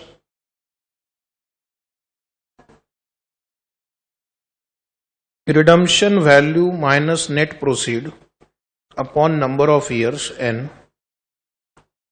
redemption value plus net proceed upon 2। तो प्रेफरेंस डिविडेंड कितना होगा? 11% ऑफ 100 रुपीज। 11 ब्रैकेट में रिडम्पशन वैल्यू क्या है? रिडम्पशन वैल्यू नहीं दिया हुआ है, करंट मार्केट प्राइस दिया। 80 रुपीज तो करंट मार्केट प्राइस है, कल ही मैंने बताया था। करंट मार्केट प्राइस 80 रुपए, इसका मतलब थोड़ी कि 10 साल के बाद भी 80 रुपए में रिडीम होगा। तो हम फेस वैल्यू अज्यूम करेंगे 100 और नेट प्रोसीड की जगह करंट मार्केट प्राइस 80 यूज करेंगे। नंबर ऑफ ईयर्स कितना है? 10 डिवाइड बाई 100 प्लस 80 बाई 2 करेंगे। तो ये आंसर बताओ कितना आया? आराम से करो। 14.44। चेक किया? एक लाइन छोड़ दो। अब लिखो यहां पे डिबेंचर्स। डिबेंचर का फॉर्मूला है I into 1 minus T plus RV minus NP upon N, फिर upon RV plus NP by 2। तो अब जरा इंटरेस्ट रेट देखना, 13.5 दिया हुआ है और टैक्स रेट नीचे कहीं दिया हुआ है 50%। 1 माइनस 0.5। रिडम्पशन वैल्यू यहां पर भी नहीं दिया हुआ है तो फेस वैल्यू लेंगे, और नेट प्रोसीड नहीं दिया है लेकिन सेलिंग एट ₹80 पर डिबेंचर, यानी current market price of debenture दिया हुआ है 80, divide by number of years 6 upon 100 plus 80 by 2। अब जरा आराम से इत्मीनान से सॉल्व करो। कितना है आंसर?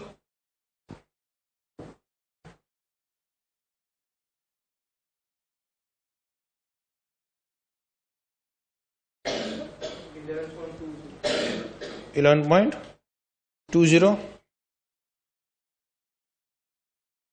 11.2%। और एक टर्म लोन भी है। टर्म लोन,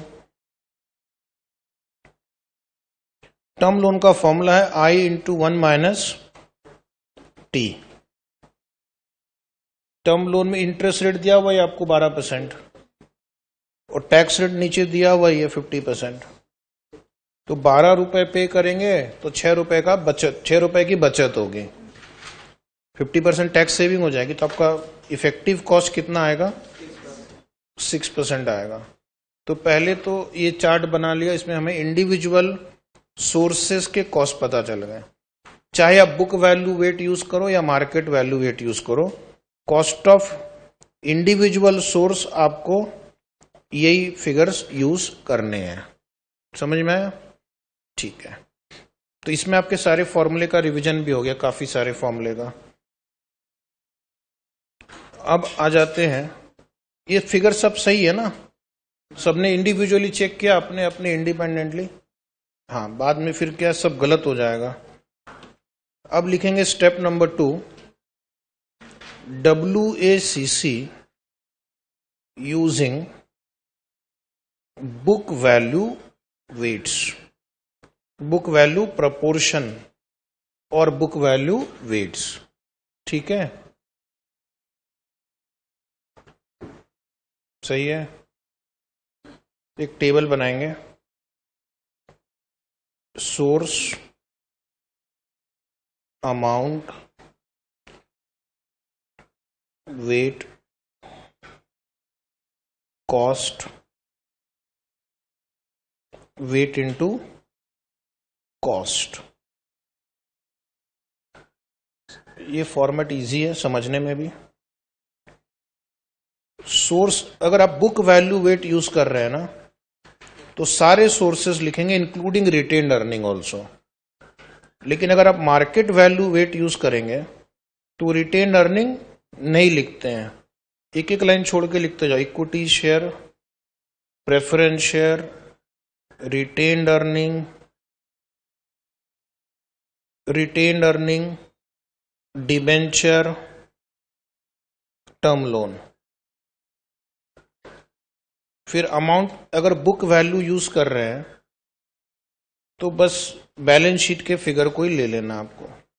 बुक वैल्यू मतलब as per books, balance sheet 80, total 360 आया, चेक करना।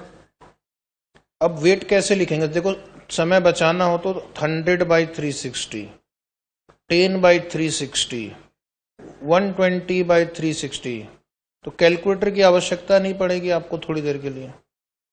80/360, राउंडिंग ऑफ का चक्कर भी नहीं है ना, तो फिर सोचेंगे कि राउंडिंग ऑफ भी करना पड़ेगा, पॉइंट्स में आंसर आएगा।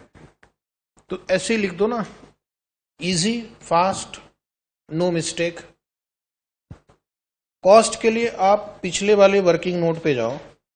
इक्विटी की कॉस्ट कितनी थी, 14.5%। प्रेफरेंस शेयर का कॉस्ट कितना था, 14.44%। रिटेन्ड अर्निंग का 14 डिबेंचर का 11.2%, टर्म लोन 6%, टर्म लोन 6%। चलिए यहां तक तो पहुंच गए। अब लिखो, कैलकुलेटर उठाओ, कैलकुलेटर पे 100/360 इंटू 14.5 करो। 4 पॉइंट, बस 2 डिजिट बोलो, 0.3, हाँ 0.40, हाँ नहीं, फिर से करो एक बार। 120/360 इंटू 14.5, 4.813। अच्छा, 50/360 इंटू 11.2 करो, 1.55, 1.33। चलो ठीक है, अब आप इसको टोटल कर लो। So that is weighted average cost of capital equal to, total करो ना,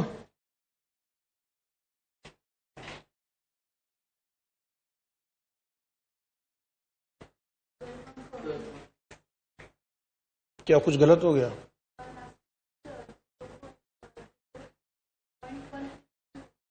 लास्ट वाला एक बार वापस चेक करो। 80 टाइप करो, डिवाइड बाय 360 करो, इंटू 6 करो, 1.33 सही है। टोटल कितना बताया आपने? हाँ, मुझे कुछ शक हो रहा है। 12.114,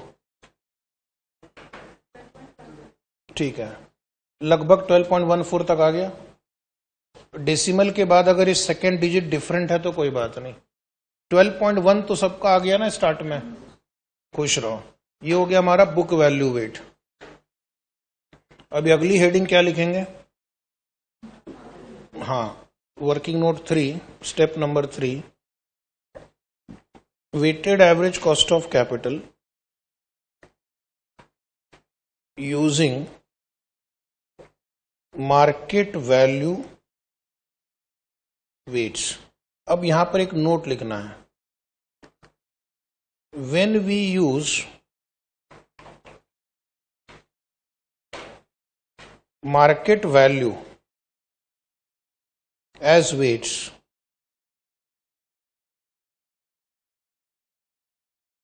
we do not include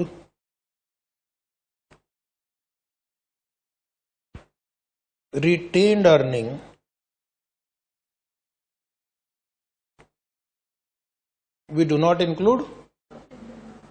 earning separately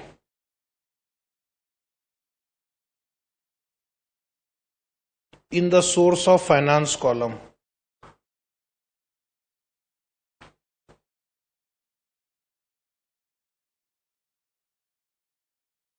We do not include retained earnings separately in the source of finance column because market value of equity shares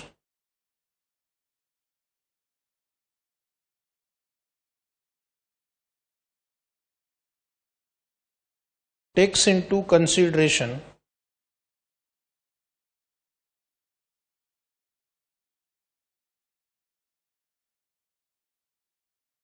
the total value of equity, takes into consideration the total value of equity including retained earning,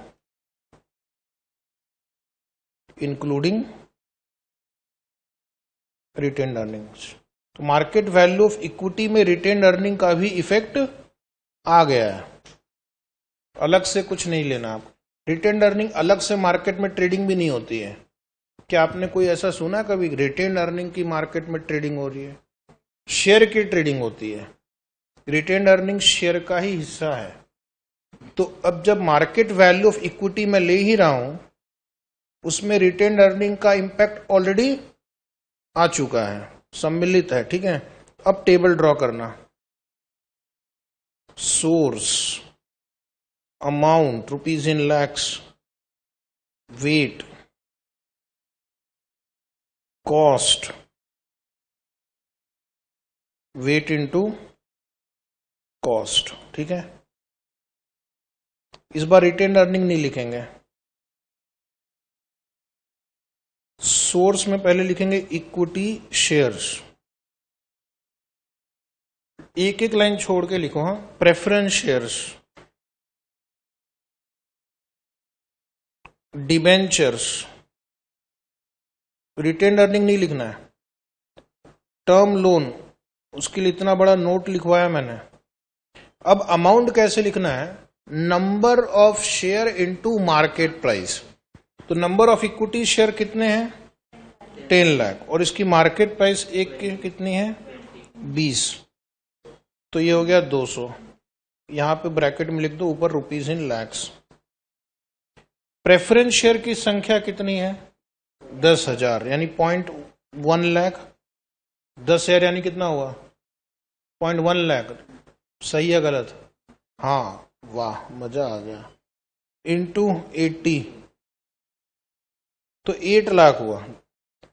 100 का share 80 में बिक रहा है, तो 10 लाख का share 8 lakh में बिकेगा। Debenture की संख्या कितनी है?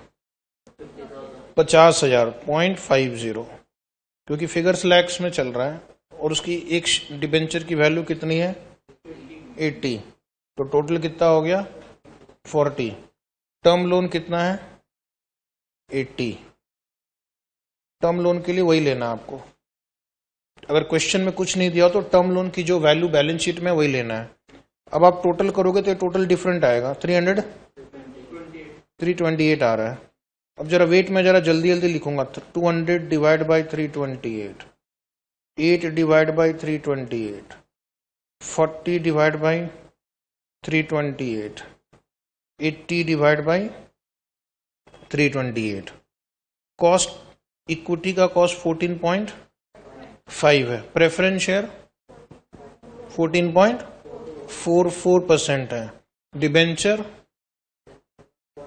11.20% है, टर्म लोन 6% है। ठीक है, जरा आराम से शांत मन से करो, अलग अलग जवाब नहीं देना है।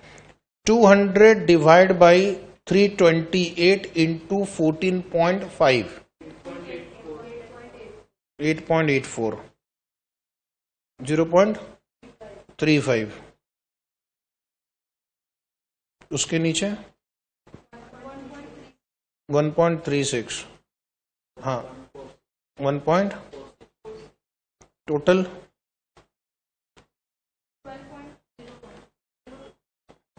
ओके 12.01 और 12.02, जिसको जो लगे ठीक लिख दो।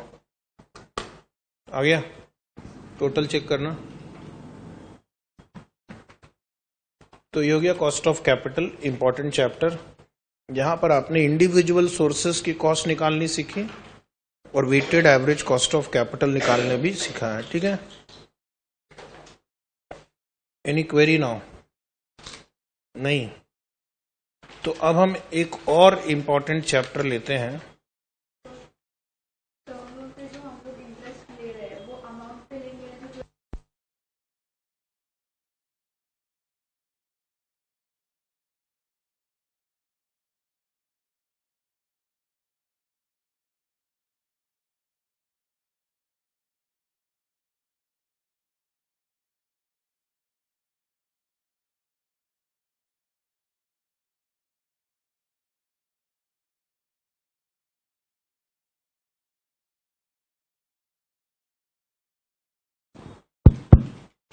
एक स्टूडेंट ने एक सवाल पूछा अभी कि टर्म लोन पे कॉस्ट ऑफ टर्म लोन निकालने के लिए यहां पे हम 12% वाला 12 लेंगे या 12% ऑफ इंटरेस्ट क्या है, टोटल इंटरेस्ट लेंगे। तो टोटल इंटरेस्ट 12% ऑफ 80, 4.8, 12% ऑफ 80 9.6 होगा ना। लेकिन अगर आप 9.6 लेंगे तो डिवाइड बाई 80 करना पड़ेगा आपको। ठीक है, इंटरेस्ट रेट लेंगे तो एज इट इज लेना है, और इंटरेस्ट अमाउंट लेंगे 12% ऑफ 80, तो उसको डिवाइड करना है टर्म लोन के अमाउंट 80 से, तो आंसर तो उतना ही आएगा ना। अगर मैं, आपका सुझाव है कि यहां पे हमें इंटरेस्ट लेना चाहिए 9.60, ऊपर स्क्रीन पे देखो राइट साइड नीचे, तो 9.60 लोगे तो उसको फिर डिवाइड भी तो 80 से करना होगा ना। हम जब ये परसेंटेज निकालते हैं तो रेट पे निकालते हैं, अमाउंट पे नहीं निकालते। कल मैंने आपको बोला था कि क्या कोई cost of term loan 12 lakh हो सकता है क्या? नहीं ना, तो 9.6 लाख थोड़ी टर्म लोन का हो सकता है कॉस्ट। तो जब आप उसको डिवाइड करोगे 80 से तो वापस आप वहीं पहुंच जाओगे 12 पे। तो जैसे आपको ठीक लगे, जो आपको कंफर्टेबल हो कि मुझे ये समझ में आ गया, लेकिन आंसर सही निकालो। और कोई सवाल आपको? नहीं, तो अगला टॉपिक क्या होना चाहिए? अगला टॉपिक होना चाहिए capital structure.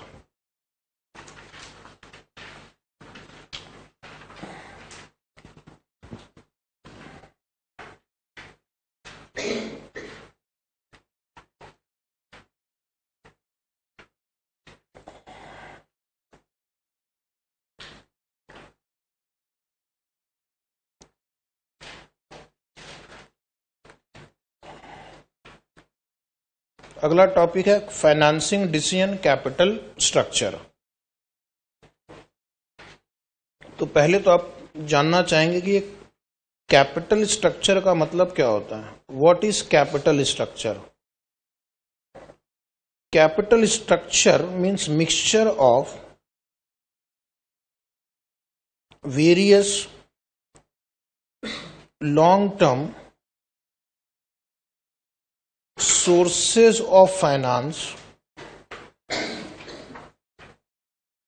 in the total capital employed. Is it right? So capital structure, जैसे अभी आपने जो प्रॉब्लम सॉल्व किया, देखो मैं पीछे जा रहा हूं, ये भी कैपिटल स्ट्रक्चर ही है। mixture of various long-term sources of finance in the total capital employed. Okay, so it's a combination of various long-term sources of finance which the company uses as a means of finance. So it can be a combination of debt and equity, debt equity preference term loan. Is it right? So different combination of sources of long-term finance is called capital structure. Okay. जो किसी किसी company के capital structure में हो सकता है only equity हो, ऐसी भी कंपनीज होती हैं जो बिल्कुल डेट पे भरोसा नहीं करती हैं। कुछ कंपनी के कैपिटल स्ट्रक्चर में डेट प्लस इक्विटी होगा, कुछ कंपनी के कैपिटल स्ट्रक्चर में debt plus equity plus preference share. और अभी आपने क्वेश्चन सॉल्व किया था तो कुछ कंपनी के कैपिटल स्ट्रक्चर में debt plus equity plus preference share plus bank से लोन भी ले सकते, जहां से मिल जाए पैसा ले लेने का, बाद में देखा जाएगा। ठीक है, देना नहीं देना बाद की बात है, लेते समय तो ले लेना चाहिए। ठीक है, हाँ या ना? और अगर नहीं दे सके तो देश छोड़कर भाग जाना। ठीक है, सुबह की फ्लाइट पकड़ के किसी तरह। तो ये हो गया हमारा कैपिटल स्ट्रक्चर। क्या कैपिटल स्ट्रक्चर के बारे में जानना जरूरी है? इससे क्या फर्क पड़ता है? Capital structure affects the risk and return of the company. Is it right? Capital structure affects, अगर डिबेंचर का प्रोपोर्शन ज्यादा है तो रिस्क ज्यादा हो जाता है फिर। ठीक है, तो कंपनी के रिस्क एंड रिटर्न पे अफेक्ट पड़ता है। तो इसलिए मैनेजमेंट हैज टू डिसाइड कि मुझे कैसा कैपिटल स्ट्रक्चर रखना है। तो they will try to keep a capital structure which is optimum, यानी ये हमारा गोल है मैनेजमेंट का कि the capital structure should be optimum capital structure, best होना चाहिए। तो यहां पे बेस्ट की डेफिनेशन क्या है? Optimum capital structure is that capital structure, मैंने एक बबल्स में भी लिखा है, जिसके दो इंपॉर्टेंट फीचर होते हैं, which helps you to maximise the value of the firm. Capital structure ऐसा हो कि value of the firm is maximised and cost of capital is minimised. तो कॉस्ट ऑफ कैपिटल वर्ड से आप भली भांति परिचित हो गए अब, है कि नहीं? यानी हमें कोशिश करनी चाहिए कि value of the firm is maximised. Ultimately financial management का इंटेंशन क्या है? Wealth maximisation, value maximisation. So capital structure भी ऐसा होना चाहिए कि जो हमारा long term ultimate long term objective होता है, दैट वैल्यू और the wealth of the stake holder should be maximised. So we have to select that capital structure which helps in value maximization or wealth maximization. Okay, क्या optimum capital structure possible है? Theoretically yes, practically may not be yes. Okay, if the firm cannot reach optimum capital structure, it should try to reach at least appropriate capital structure. अगर मान लो first rank नहीं आ सकते हैं तो कम से कम second, third, fourth, fifth, 10th पहले 50 में आ जाओ, कम से कम पास हो जाओ, है कि नहीं? तो वही बात यहां पर है कि हम अगर बेस्ट तक नहीं पहुंच सकते तो बेस्ट के आसपास भी पहुंच गए तो बहुत अच्छी बात है कि नहीं? So if the firm can not reach optimum capital structure, it should try to reach at least appropriate capital structure. तो कंपनी को पता ये मेरा टारगेट है, वहां तक पहुंचने की कोशिश करेंगे। उसके आसपास भी पहुंच गए तो चलो ठीक है, बहुत अच्छी बात है। ओके, तो अप्रोप्रिएट जितना हो सके ऑप्टिमम के नजदीक होना चाहिए। Who will decide what is the optimum capital structure and what should be the capital structure? The management. Is it right? Ultimately जो बिजनेस रन करता है, he will decide what will be the capital structure. तो आपकी book में वैसे point number 2 में लिखा हुआ है, अगर आपने नहीं लिखा तो कोई बात नहीं, लिखना या तो वो भी अच्छी बात है। तो अब हमें देखना है कि what are the 3 major factors affecting the capital structure. ठीक है, 3 major considerations in capital structure planning. Note में लिखा हुआ है, the 3 major factors affecting your capital structure planning is risk, cost and control. Risk, cost, control. अब जरा देखना कितने सुंदर से टेबुलर फॉर्मेट में लिखा हुआ है।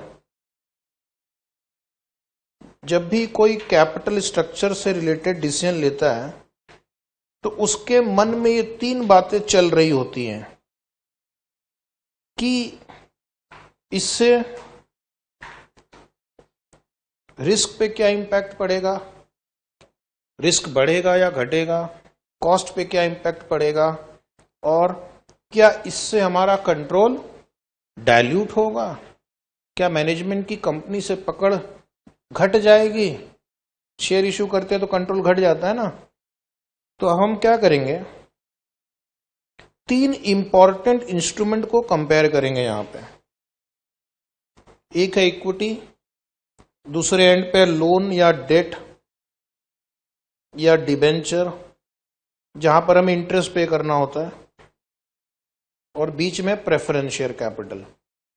प्रेफरेंस शेयर की जो स्थिति है वो कुछ इक्विटी से मिलती जुलती है और कुछ डेट से मिलती जुलती है, इसलिए मैंने उसको बीच में लिखा है। अब पहले में एक एक कॉलम कंप्लीट करेंगे। हाँ, अगर कंपनी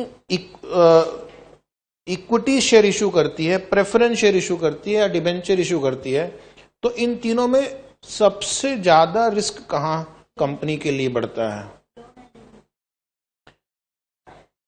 तो यहां पे रिस्क आपका सबसे ज्यादा है, हाईएस्ट। क्यों?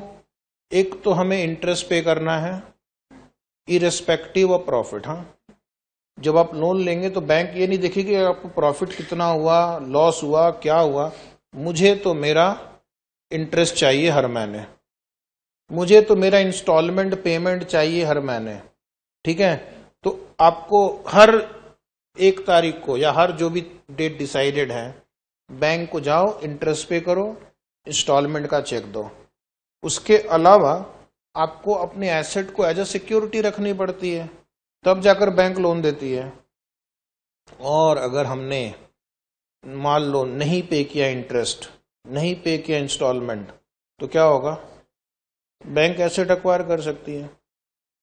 आजकल लॉ भी बहुत स्ट्रिक्ट हो गए हैं, इंसॉल्वेंसी एंड बैंक्रप्सी कोड भी पास हो गया है, जिसमें बैंक को इतना पावर दिया गया है कि अगर कोई आपका पैसा नहीं दे रहा है तो आप उसके एसेट को रिकवर करके पैसे वसूल सकते हैं। ठीक है, तो हाईएस्ट रिस्क है। तो इस सोर्स में जाने के पहले सोच लो भाई एक बार कि क्या हम इंटरेस्ट और इंस्टॉलमेंट पे कर पाएंगे या नहीं। और सबसे कम रिस्क कहां है? Lowest risk. न तो आपको डिविडेंड देना कंपलसरी है, न रीपेमेंट कंपलसरी है, न कोई एसेट हमने एज अ सिक्योरिटी दिया है। एक बार पैसे ले लिया, उसके बाद रीपेमेंट की कोई ऑब्लिगेशन नहीं है। ठीक है, तो कंपनी के पॉइंट ऑफ व्यू से रिस्क सबसे कम है। इसलिए जो कंपनी कम रिस्क लेना चाहती है वो इक्विटी इशू करेगी, और जो रिस्क टेकर हैं आप जैसे लोग, वो डिबेंचर इशू करेंगे। आप लोग कैसे रिस्क टेकर हैं? नहीं है? अरे ये जो कोर्स कर रहे हैं ये क्या कम है? पूरा जीवन दांव पे लगा दिया आपने। अब तक क्रिकेट खेलते तो शायद आईपीएल में आप भी बिक जाते 1-2 लाख रुपए में। प्रेफरेंस शेयर प्रेफरेंस शेयर किससे ज्यादा रिस्की है और किससे कम रिस्की है? हाँ, more than equity but less than debt. और एग्जाम में आपको वो पूछेंगे क्यों? क्योंकि इक्विटी से रिस्की क्यों है? इक्विटी में डिविडेंड देना कंपलसरी नहीं है, लेकिन यहां पर अगर आपकी कंपनी की प्रॉफिट होती है तो डिविडेंड देना पड़ता है, तो थोड़ा रिस्क तो है ही ना। दूसरा, इक्विटी को रिडीम करना ऑब्लिगेटरी नहीं है, लेकिन प्रेफरेंस शेयर को रिडीम करना ऑब्लिगेटरी है। तो जब रिडम्पशन की बारी आएगी तो उस दिन आपको अपने बिजनेस से पैसा निकाल कर उनको देना पड़ेगा, तो उतना रिस्क तो है ही ना। चलते बिजनेस से कैश निकाल कर देना मतलब एक बिजनेस में थोड़ा सा इफेक्ट आ सकता है। Is it right? इसलिए थोड़ा इक्विटी के मुकाबले रिस्की ज्यादा है, लेकिन मैं अगर लोन से कंपेयर करूं तो रिस्क कम है। प्रेफरेंस डिविडेंड तभी पे करेंगे जब प्रॉफिट होगा। प्रॉफिट नहीं हुआ तो मैं बोलूंगा कि इस साल प्रॉफिट नहीं है, टाटा, नो प्रेफरेंस डिविडेंड। वो मेरी आके गला नहीं पकड़ेगा, वो बैंकरप्सी कोड में नहीं चला जाएगा कंपनी को लिक्विडेट करने के लिए। क्योंकि हमने प्रेफरेंस शेयर जब इशू किया है तो उसको भी पता है कि डिविडेंड प्रॉफिट से दिया जाता है, प्रॉफिट नहीं है तो डिविडेंड नहीं मिलेगा। दूसरा है कि इनको हम कोई सिक्योरिटी नहीं देते हैं, जैसे हम डिबेंचर होल्डर को सिक्योरिटी देते हैं, बैंक को देते हैं, इनको एज सच कोई सिक्योरिटी नहीं देते हैं। तो ये इतनी आसानी से कंपनी के एसेट को बेचकर अपना पैसा नहीं ले सकते हैं, ठीक है। तो इसलिए यहां पे रिस्क थोड़ा कम हो जाता है डिबेंचर के मुकाबले। अब जरा कॉस्ट पे चलते हैं। कौन सबसे ज्यादा कॉस्टली सोर्स ऑफ फाइनेंस है? इक्विटी कॉस्टलीएस्ट है। जैसे कि अभी आपने पिछले चैप्टर में भी देखा, एक क्वेश्चन भी हमने सॉल्व किया था, ये देखो, कॉस्ट ऑफ इक्विटी सबसे ज्यादा था। ऐसा नहीं कि ऐसी किसी ने क्वेश्चन बनाने वाले ने कुछ नंबर फेक डाले और हमने सॉल्व किया, जनरली ऐसा ही होता है। कॉस्ट ऑफ इक्विटी बाकी सबसे ज्यादा होता है, क्योंकि equity shareholder takes the maximum risk,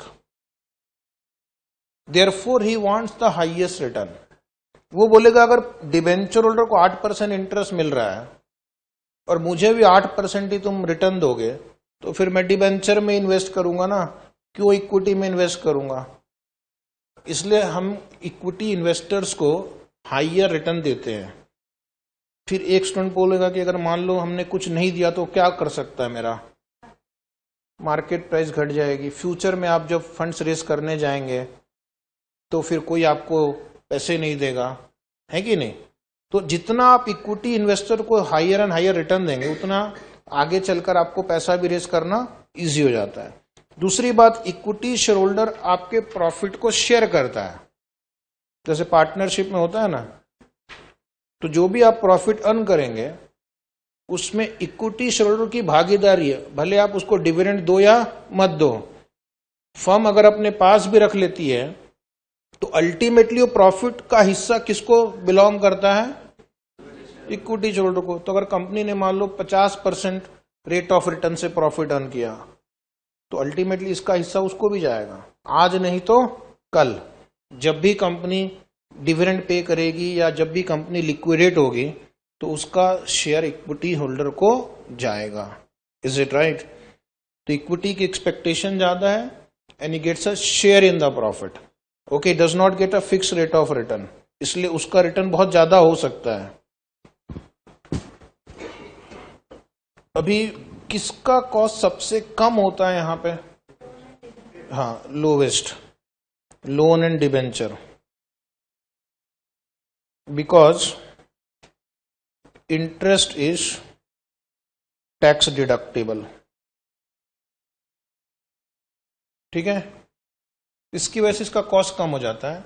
मैं 2-3 पेज पीछे जा रहा हूं स्क्रीन पे समझाने के लिए। जब आपने ये चार्ट बनाया तो आप ध्यान से देखो, कि जब मैंने प्रेफरेंस डिविडेंड लिया तो पूरा 11 रुपए लिया यहां पे, लेकिन जब मैंने इंटरेस्ट लिया तो उस पर टैक्स शील्ड लिया, नीचे इंटरेस्ट लिया टर्म लोन पे तो उस पर टैक्स शील्ड लिया, तो जहां मैं 12% इंटरेस्ट पे कर रहा था, टैक्स शील्ड कंसिडर करने के बाद 6 हो गया, जबकि डिविडेंड प्रेफरेंस पे 11% का 11 ही रहा, उल्टा और बढ़ गया हो थोड़ा सा, कितना फर्क पड़ा ना। तो इसलिए टैक्स शील्ड की वजह से डिबेंचर या लोन का कॉस्ट कम हो जाता है, और इसी वजह से, इसी लालच की वजह से कंपनी डेट यूज करती है, क्योंकि उनको इतना बड़ा टैक्स एडवांटेज है। इंडिया में टैक्स रेट बहुत ज्यादा है, कितना है कॉर्पोरेट टैक्स रेट?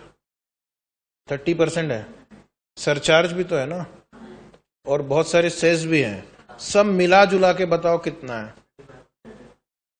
35.88। OMG, इतना, यानी 100 रुपए का अगर मैंने इंटरेस्ट पे किया तो मेरा 35 बस ही बच गया, है कि नहीं? इसलिए कंपनी इंटरेस्ट वाले इंस्ट्रूमेंट ज्यादा यूज करती है। अब जो भी कंपनी देखोगे इंडिया में बहुत सारी, सबकी बैलेंस शीट में डेट भरा पड़ा है, भर भर के लेते हैं, ठीक है? क्यों? टैक्स शील्ड, ठीक है, क्योंकि चीपेस्ट सोर्स ऑफ फाइनेंस है। प्रेफरेंस की स्थिति वापस इन दोनों के बीच में है, costlier then loan and debenture but cheaper than equity. Preference share पे जो डिविडेंड पे करते हैं उस पे हमें टैक्स शील्ड नहीं मिलता, इसलिए वो डिवेंचर से कॉस्टली है, लेकिन इक्विटी से फिर भी चीपर है, क्योंकि इक्विटी इन्वेस्टर को हम बहुत हाई रेट ऑफ डिविडेंड देते हैं। कुछ कुछ कंपनी इक्विटी इन्वेस्टर को 60% डिविडेंड देती है, 100% डिविडेंड भी देती है, इज इट राइट? लेकिन प्रेफरेंस शेयर होल्डर को ओनली, मात्र, केवल 10, 11, 12%, इज इट राइट? इसलिए इक्विटी से चीपर है। कंट्रोल के पॉइंट ऑफ व्यू से देखते हैं, इक्विटी शेयर इशू करेंगे तो डाइल्यूशन ऑफ कंट्रोल, ये एक बहुत बड़ा कारण है जिसकी वजह से कंपनी इक्विटी शेयर इशू नहीं करती है। आपने कंपनी फॉर्म की, कंपनी क्रिएट की, है कि नहीं? अपना पूरा पसीना बहाया, और जब एक बार कंपनी बन गई और शेयर आप इशू कर देंगे, उसका फायदा किसको मिलेगा?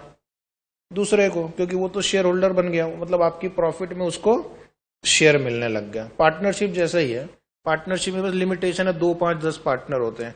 Company form is an expanded version of partnership, her share holder partner है कंपनी का।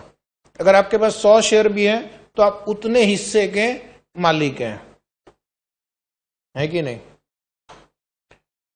इसलिए अब डाइल्यूशन होता है। डाइल्यूशन होने से क्या प्रॉब्लम है? डिसीजन मेकिंग आपके हाथ में नहीं रह जाती है। डिसीजन मेकिंग आपके हाथ में नहीं है ना। अगर आपके पास मान लो 75% शेयर है तो आप स्पेशल रेजोल्यूशन भी आराम से पास कर सकते हैं। अगर आपके पास 51% शेयर है तो कोई भी जनरल रेजोल्यूशन पास कर सकते हैं। यानी बहुत सारे जो कंपनी के जो डिसीजन होते हैं वो जनरल रेजोल्यूशन की वजह से हो जाते हैं। जैसे डायरेक्टर्स को अपॉइंट करना हो तो अगर आपके पास 51% है तो आप किसी को भी डायरेक्टर अपॉइंट कर सकते हैं। लेकिन अगर आपके पास मान लो कम है, 51 से घट गया, आपने शेयर इशू करते करते एक दिन ऐसा आया कि आपके पास अब 40% ही शेयर रहा, तब आपका स्टेक कम हो गया। अब इससे क्या होगा कि 60% शेयर आउटसाइडर के पास चला गया। अगर वो सब मिल गए तो फिर आप जो डिसीजन चाहते हो नहीं ले पाएंगे, ठीक है? इसलिए कंपनी क्या करती है, ज्यादा इक्विटी शेयर इशू नहीं करती है। और इन दोनों में नो डाइल्यूशन, जनरली डाइल्यूशन नहीं होता है। सिर्फ कुछ एक्सेप्शंस हैं, जैसे अगर आपने लगातार 2 साल प्रेफरेंस डिविडेंड नहीं दिए और अगर वो क्यूमुलेटिव प्रेफरेंस शेयर है तो फिर उनको भी वोटिंग राइट्स मिल जाते हैं। लोन के केस में भी क्या होता है, अगर आपने किसी फाइनेंशियल इंस्टीट्यूशन से लोन लिया है किसी फाइनेंशियल इंस्टीट्यूशन से लोन लिया है तो कई बार वो नॉमिनी डायरेक्टर्स अपॉइंट करते हैं। नॉमिनी मतलब उनके रिप्रेजेंटेटिव। और जब नॉमिनी डायरेक्टर्स बोर्ड में बैठेगा तो डिसीजन मेकिंग में वो पार्टिसिपेट करेगा। To that extent there is a dilution of control. तो यहां पे रिलेटिवली बहुत कम डाइल्यूशन होता है प्रेफरेंस और डिबेंचर के केस में। तो ये जब आप डिसीजन लेते हो तो आपको बहुत सोच विचार के डिसीजन लेना है। अभी कुछ चीजें इक्विटी के फेवर में है, cost is lowest, risk is lowest but cost बहुत ज्यादा है।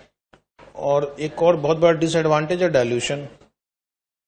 प्रेफरेंस इन दोनों के बीच में आता है। डिबेंचर के साथ एडवांटेज ये है कि डाइल्यूशन नहीं होता है, कॉस्ट लोअर है, लेकिन debenture loan is very risky. इतने रिस्की हैं कि कंपनी बंद हो सकती है कि नहीं। किंग फिशर एयरलाइन बंद हो गई, जेट एयरवेज बंद हो गई, और भी ऐसी बड़ी बड़ी कंपनी बंद हो गई। क्यों? किसकी वजह से? लोन की वजह से। इक्विटी रहता तो बंद क्यों होती ना फिर। हाँ, तो ये रिस्क बहुत ज्यादा है, लेकिन बिजनेस का मतलब ही होता है risk taking. Is it right? तो चलिए अब हम मेन मुद्दे की बात पे आते हैं। हमारा जो चैप्टर है उसमें आपको कैपिटल स्ट्रक्चर थियरीज पढ़ना है। कुछ महान लोगों ने कैपिटल स्ट्रक्चर के ऊपर थियरी बनाई है।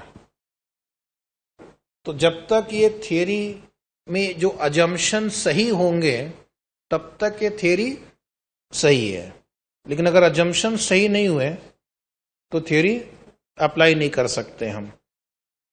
तो ये जो थियरी है ये दो टाइप की होती है, दो टाइप की हैं। एक थियरी ऐसी है जिनका मानना है कैपिटल स्ट्रक्चर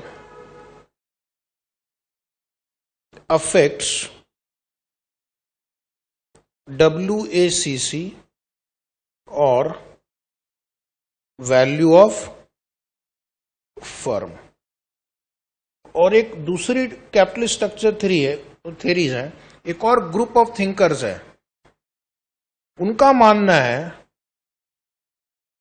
कि कैपिटल स्ट्रक्चर चेंज करने से कुछ नहीं होगा। Capital structure does not affect weighted average cost of capital और वैल्यू ऑफ फर्म। दोनों के अपनी अपनी लॉजिक है, ठीक है। इस कैंप में कौन कौन बिलोंग करते हैं? यहां पर दो थियरी हैं, नेट इनकम अप्रोच और दूसरा ट्रेडिशनल थियरी। ये दो थियरी का मानना है कि कंपनी अगर चाहे तो कैपिटल स्ट्रक्चर को चेंज करके फर्म की वैल्यू को मैक्सिमाइज कर सकती है या WACC को मिनिमाइज कर सकते हैं। कैपिटल स्ट्रक्चर को चेंज करने से इन पे इंपैक्ट आता है। जबकि ये जो दो थियरी हैं, net operating income approach, Modigliani and Miller approach, इनका मानना है कैपिटल स्ट्रक्चर चेंज करके कोई फायदा नहीं, न तो वैल्यू ऑफ फर्म चेंज होगा न average cost of capital change होगा। अननेसेसरी आप कैपिटल स्ट्रक्चर के साथ मजाक मत करो, मत छेड़छाड़ करो, ठीक है। कुछ नहीं मिलने वाला। किसकी बात सुने? दोनों अपनी अपनी थियरी है। अब ये जो थियरी है इन्होंने उसके पीछे कुछ अजम्पशंस दिए हैं, ठीक है। कोई भी थियरी जब इकोनॉमिक्स में बनाई जाती है तो उसके पीछे हम थोड़े बहुत अजम्पशंस डाल देते हैं कि ये theory subject to following assumptions काम करेगी। जब बचपन में इकोनॉमिक्स पढ़ता था तो वहां पर भी एक डिमांड थियरी थी अभी मुझे कुछ याद नहीं, आप ही लोग बताओ उसमें क्या अजम्पशन थे। डिमांड थियरी थी ना, higher the price lower the demand, lower the price higher the demand, other factors remaining constant. लेकिन कुछ अजम्पशंस भी थे, वहां पर ये थियरी काम नहीं आती है। तो उसी तरह यहां पर भी बहुत सारे अजम्पशंस हैं। ये जो अजम्पशंस है दो टाइप के हैं, general assumption and specific assumption. General assumption and specific assumption. General assumption is common for all four theories and specific assumption is applicable to only that specific theory। तो अब exam में अगर theory question आए, right a note on net income approach, तो पहले तो आप general assumption लिखोगे और उसके बाद नेट इनकम अप्रोच की जो स्पेसिफिक अजम्पशंस हैं वो लिखोगे, ठीक है। तो पहले मैं जनरल अजम्पशंस आपको बता देता हूं, और जब प्रॉब्लम भी सॉल्व करते हैं तो ये जनरल अजम्पशंस ध्यान में रखना है, एप्लीकेबल टू ऑल थियरीज, क्योंकि ये वेरी बेसिक अजम्पशंस हैं। पहला अजम्पशन है to keep the theory simple, there are only two sources of finance. कितने सोर्स हैं? दो। कौन कौन से? Debt and equity. सिर्फ डेट और इक्विटी यूज करेगी फर्म, प्रेफरेंस शेयर या कोई और प्रकार के इंस्ट्रूमेंट को हम इशू नहीं करेंगे। दूसरा अजम्पशन है the total asset of the firm and its capital employed are fixed, no change in capital employed. However debt equity mix can be change, for example either by borrowing debt to repurchase equity share और by raising equity share to retire the debt. अब ये assumption मैं आपको बता रहा हूं, इस पर जरा ध्यान दो। जब तक टोटल कैपिटल एम्प्लॉयड चेंज नहीं होगा तब तक कुछ चेंज नहीं हो सकता, ठीक है। Total capital employed will remain constant, क्योंकि अगर आप कैपिटल ही चेंज कर दोगे टोटल तो फिर इंपैक्ट आएगा।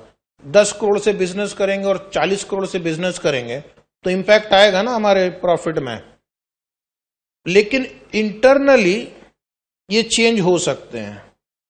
अब जरा ध्यान से देना, यहां पर इक्विटी मान लो 100 करोड़ है, डेट 100 है, टोटल 200। ये हो गया मेरा एक कैपिटल एम्प्लॉयड। दूसरा होगा इस तरह से, हमने क्या किया, इक्विटी को घटा दिया लेकिन उतने से ही डेट को बढ़ाया। तो ये लिखा हुआ ना क्वेश्चन में, by borrowing debt to repurchase equity, but total उतना ही रहेगा 200। तीसरा क्या हो सकता है, हमने इक्विटी शेयर इशू किया और डेट रिडीम कर दिया, तो टोटल कैपिटल मेरा उतना ही है, या कोई और कॉम्बिनेशन जिसका टोटल 200 होगा, ठीक है। तो ये थियरी बोलती है कि आपका इक्विटी और डेट का टोटल हर वक्त कांस्टेंट रहेगा। इंटरनली डेट कम होगा, इक्विटी बढ़ सकता है, इक्विटी कम होगा, डेट बढ़ सकता है। ये जम्पशन इसलिए क्योंकि अगर मैंने कैपिटल एम्प्लॉयड ही चेंज कर दिया तो फर्म की अर्निंग पावर बढ़ जाएगी। बढ़ेगी कि नहीं? कोई आदमी 10 करोड़ रुपए से बिजनेस कर रहा है और उसने अचानक उसको 50 करोड़ का बिजनेस करने लगा तो उसकी अर्निंग पावर बढ़ जाएगी ना। तो हमारी थियरी आगे काम नहीं आएगी, आगे प्रूफ करना मुश्किल है। इसलिए थोड़ी देर के लिए अज्यूम करो कि हम उतने ही कैपिटल से व्यापार करेंगे, ठीक है, लेकिन इंटरनली चेंज कर सकते हैं। तीसरा अजम्पशन क्या है, ऑल अर्निंग्स आर डिस्ट्रीब्यूटेड। इसमें कुछ ज्यादा समझाने लायक बात नहीं है। जो भी कंपनी अर्न करेगी वो डिस्ट्रीब्यूट करेगी, यानी dividend pay out ratio will be 100%। Dividend pay out ratio will be 100%। चौथा है कि the company earns operating profit and is not expected to grow, that means there is no losses. So EBIT, operating profit का मतलब होता है EBIT is positive. Negative EBIT हम नहीं लेंगे। नेगेटिव ईबीआईटी अगर आ गया तो फिर प्रॉब्लम सॉल्व करना मुश्किल हो जाता है। तो हम अज्यूम करेंगे कि प्रॉफिट मेकिंग कंपनी है, लॉस मेकिंग नहीं है। और दूसरा, EBIT is constant, EBIT is positive and EBIT is constant. Constant क्यों? पॉइंट नंबर 2 की वजह से। अगर आपने टोटल कैपिटल ही कांस्टेंट रखा है तो आपकी अर्निंग भी कांस्टेंट रहेगी। बोलो हाँ। इसलिए मैंने कहा कि सेकेंड का अजम्पशन का आगे लिंक है। अगर मैंने कैपिटल बढ़ा दिया तो आपकी ईबीआईटी भी बढ़ जाएगी। और आप कोई प्रॉफिट रिटेन कर नहीं रहे हैं, तो प्रॉफिट रिटेन नहीं कर रहे तो हर साल आपका जो कैपिटल है, जो आपका स्टार्टिंग पॉइंट है, वही रहने वाला है। ठीक है, वही स्टार्टिंग पॉइंट, उतना ही अर्न करेंगे, आपका उतना ही ईबीआईटी हर साल जनरेट होगा। Point number 4 over E, business risk is constant and not affected by financing mix decision, that is there is no change in the fixed cost or operating risk। इसका मतलब है कि change in capital structure does not affect EBIT। इस line को अगर मैं थोड़ा और गहराई में जाके एनालाइज करूं तो उसका मतलब है कि कैपिटल स्ट्रक्चर चेंज करने से ईबीआईटी पे कोई फर्क नहीं पड़ेगा। क्यों? ईबीआईटी कैसे निकालते हैं? Sales minus variable cost minus operating fixed cost. तो क्या आपके कैपिटल स्ट्रक्चर चेंज होने से आपका सेल्स पे इंपैक्ट पड़ेगा? बोलो हाँ या ना। अगर ये क्लासरूम मैंने 100% डेट से फाइनेंस किया है या 100% इक्विटी से फाइनेंस किया है, तो इससे क्या मेरे रेवेन्यू पे फर्क पड़ेगा? बोलो ना। क्या तुमने एडमिशन लेने के पहले इंक्वायरी की थी? ये बताओ पहले, क्लासरूम इक्विटी फाइनेंस्ड है कि डेट फाइनेंस्ड है? सपोज इसने पूछ ही लिया, मान लो, तो हमारे एम्प्लॉय ने कहा कि डेट फाइनेंस्ड है, रखो अपनी रिसीट, नहीं चाहिए। मैं ऐसी क्लास में एडमिशन नहीं लेता जहां पे डेट से पढ़ाया जाता है। ऐसा कभी हुआ है? मूवी देखने गए, ठीक है, उसको बोला भाई साहब एक बात बताओ पहले, ये जो थिएटर है ये इक्विटी द्वारा फाइनेंस किया गया है या डेट द्वारा फाइनेंस किया गया? उसने कहा डेट, रखो अपना टिकट, मुझे नहीं देखना ऐसे थिएटर में मूवी जो डेट द्वारा फाइनेंस किया गया हो। ऐसा होता है क्या? आपको क्या लेना देना उससे? तो मेरा सेल्स तो चेंज नहीं होगा, मेरा वेरिएबल कॉस्ट भी चेंज नहीं होगा, और मेरा जो ऑपरेटिंग फिक्स्ड कॉस्ट है वो भी चेंज नहीं होगा। तो मेरा ईबीआईटी पे कोई फर्क नहीं पड़ेगा, चाहे आपका कैपिटल स्ट्रक्चर ए हो या बी हो या सी हो या डी हो। तो ईबीआईटी तक मेरा आंसर सेम रहेगा irrespective of capital structure, because EBIT तक पहुंचने के लिए जितने भी वेरिएबल है उस पर कोई इफेक्ट नहीं पड़ता है कि मैं कैसे फाइनेंस करूं बिजनेस को। ठीक है, हाँ। Point number F, there is no corporate और personal tax.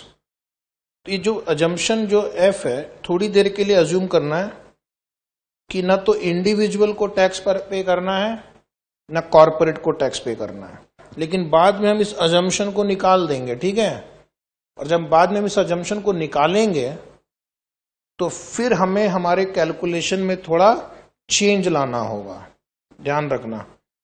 For the timing simplification के लिए taxation are not there, no taxes. उसके बाद है investors have the same subjective probability distribution of expected earning, that means no difference in investor expectation. इस line का मतलब होता है जितने भी इन्वेस्टर है उसको कंपनी से सेम एक्सपेक्टेशन है। सेम एक्सपेक्टेशन है का मतलब सबको लग रहा है कंपनी की EBIT सेम होगी, ठीक है। तो ये 5 इन्वेस्टर है ABCDE और ये कंपनी है XYZ लिमिटेड। तो मैंने इसको पूछा मिस्टर क्या लगता है तुम्हें XYZ की अर्निंग कितनी होगी? तो इसने कहा 10 लाख। B से पूछा तुम्हारे को क्या लगता है इसकी EBIT कितनी होगी? 10 लाख। C को पूछा XYZ की अर्निंग कितनी होगी? 10 लाख। इसी तरह सारे इन्वेस्टर को लगता है इस कंपनी की earning before interest and tax 10 lakh होगी। Same expectation, no change in expectation, okay. और लास्ट अजम्पशन क्या है? Capital structure can be changed without incurring transaction cost. ये तो बड़ा गजब का अजम्पशन है। ये हमारा पहले का कैपिटल स्ट्रक्चर है, थोड़ी देर पहले लिखा था मैंने, इक्विटी 100, डेट 100, टोटल 200। फिर कंपनी चाहती है इक्विटी थोड़ा कम किया जाए और डेट बढ़ाया जाए, तो उन्होंने क्या किया, डिबेंचर इशू किया 50 के और उससे उन्होंने इक्विटी बायबैक कर लिया, टोटल हो गया 200।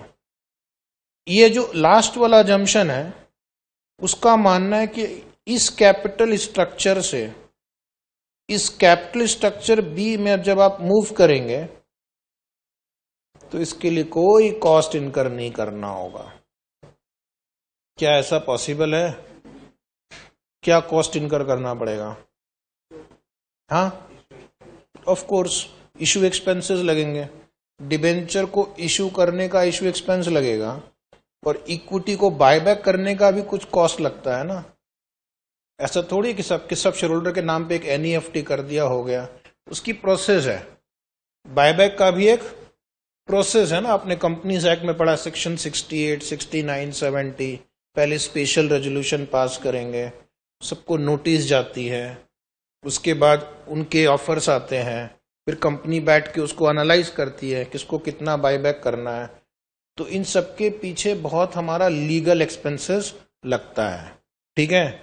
लेकिन ये थियरी क्या कहती, सब मुफ्त में, इशू भी मुफ्त में, बायबैक भी मुफ्त में। ऐसा क्यों? अजम्पशन। तो ये थियरी सिंप्लीफाई हो सके, नहीं तो फिर हमारे फॉर्मूले में कई सारे नंबर्स को फिर जोड़ घटाना पड़ेगा आंसर तक पहुंचने के लिए। Is it right? तो tax is not there, simplification. No issue expenses, simplification. No preference share, simplification. तो इससे सिर्फ थ्योरी को थोड़ा सिंप्लीफाई किया गया ताकि मैं उसको मैनेज कर सकूं आगे के कैलकुलेशंस के लिए। Is it right?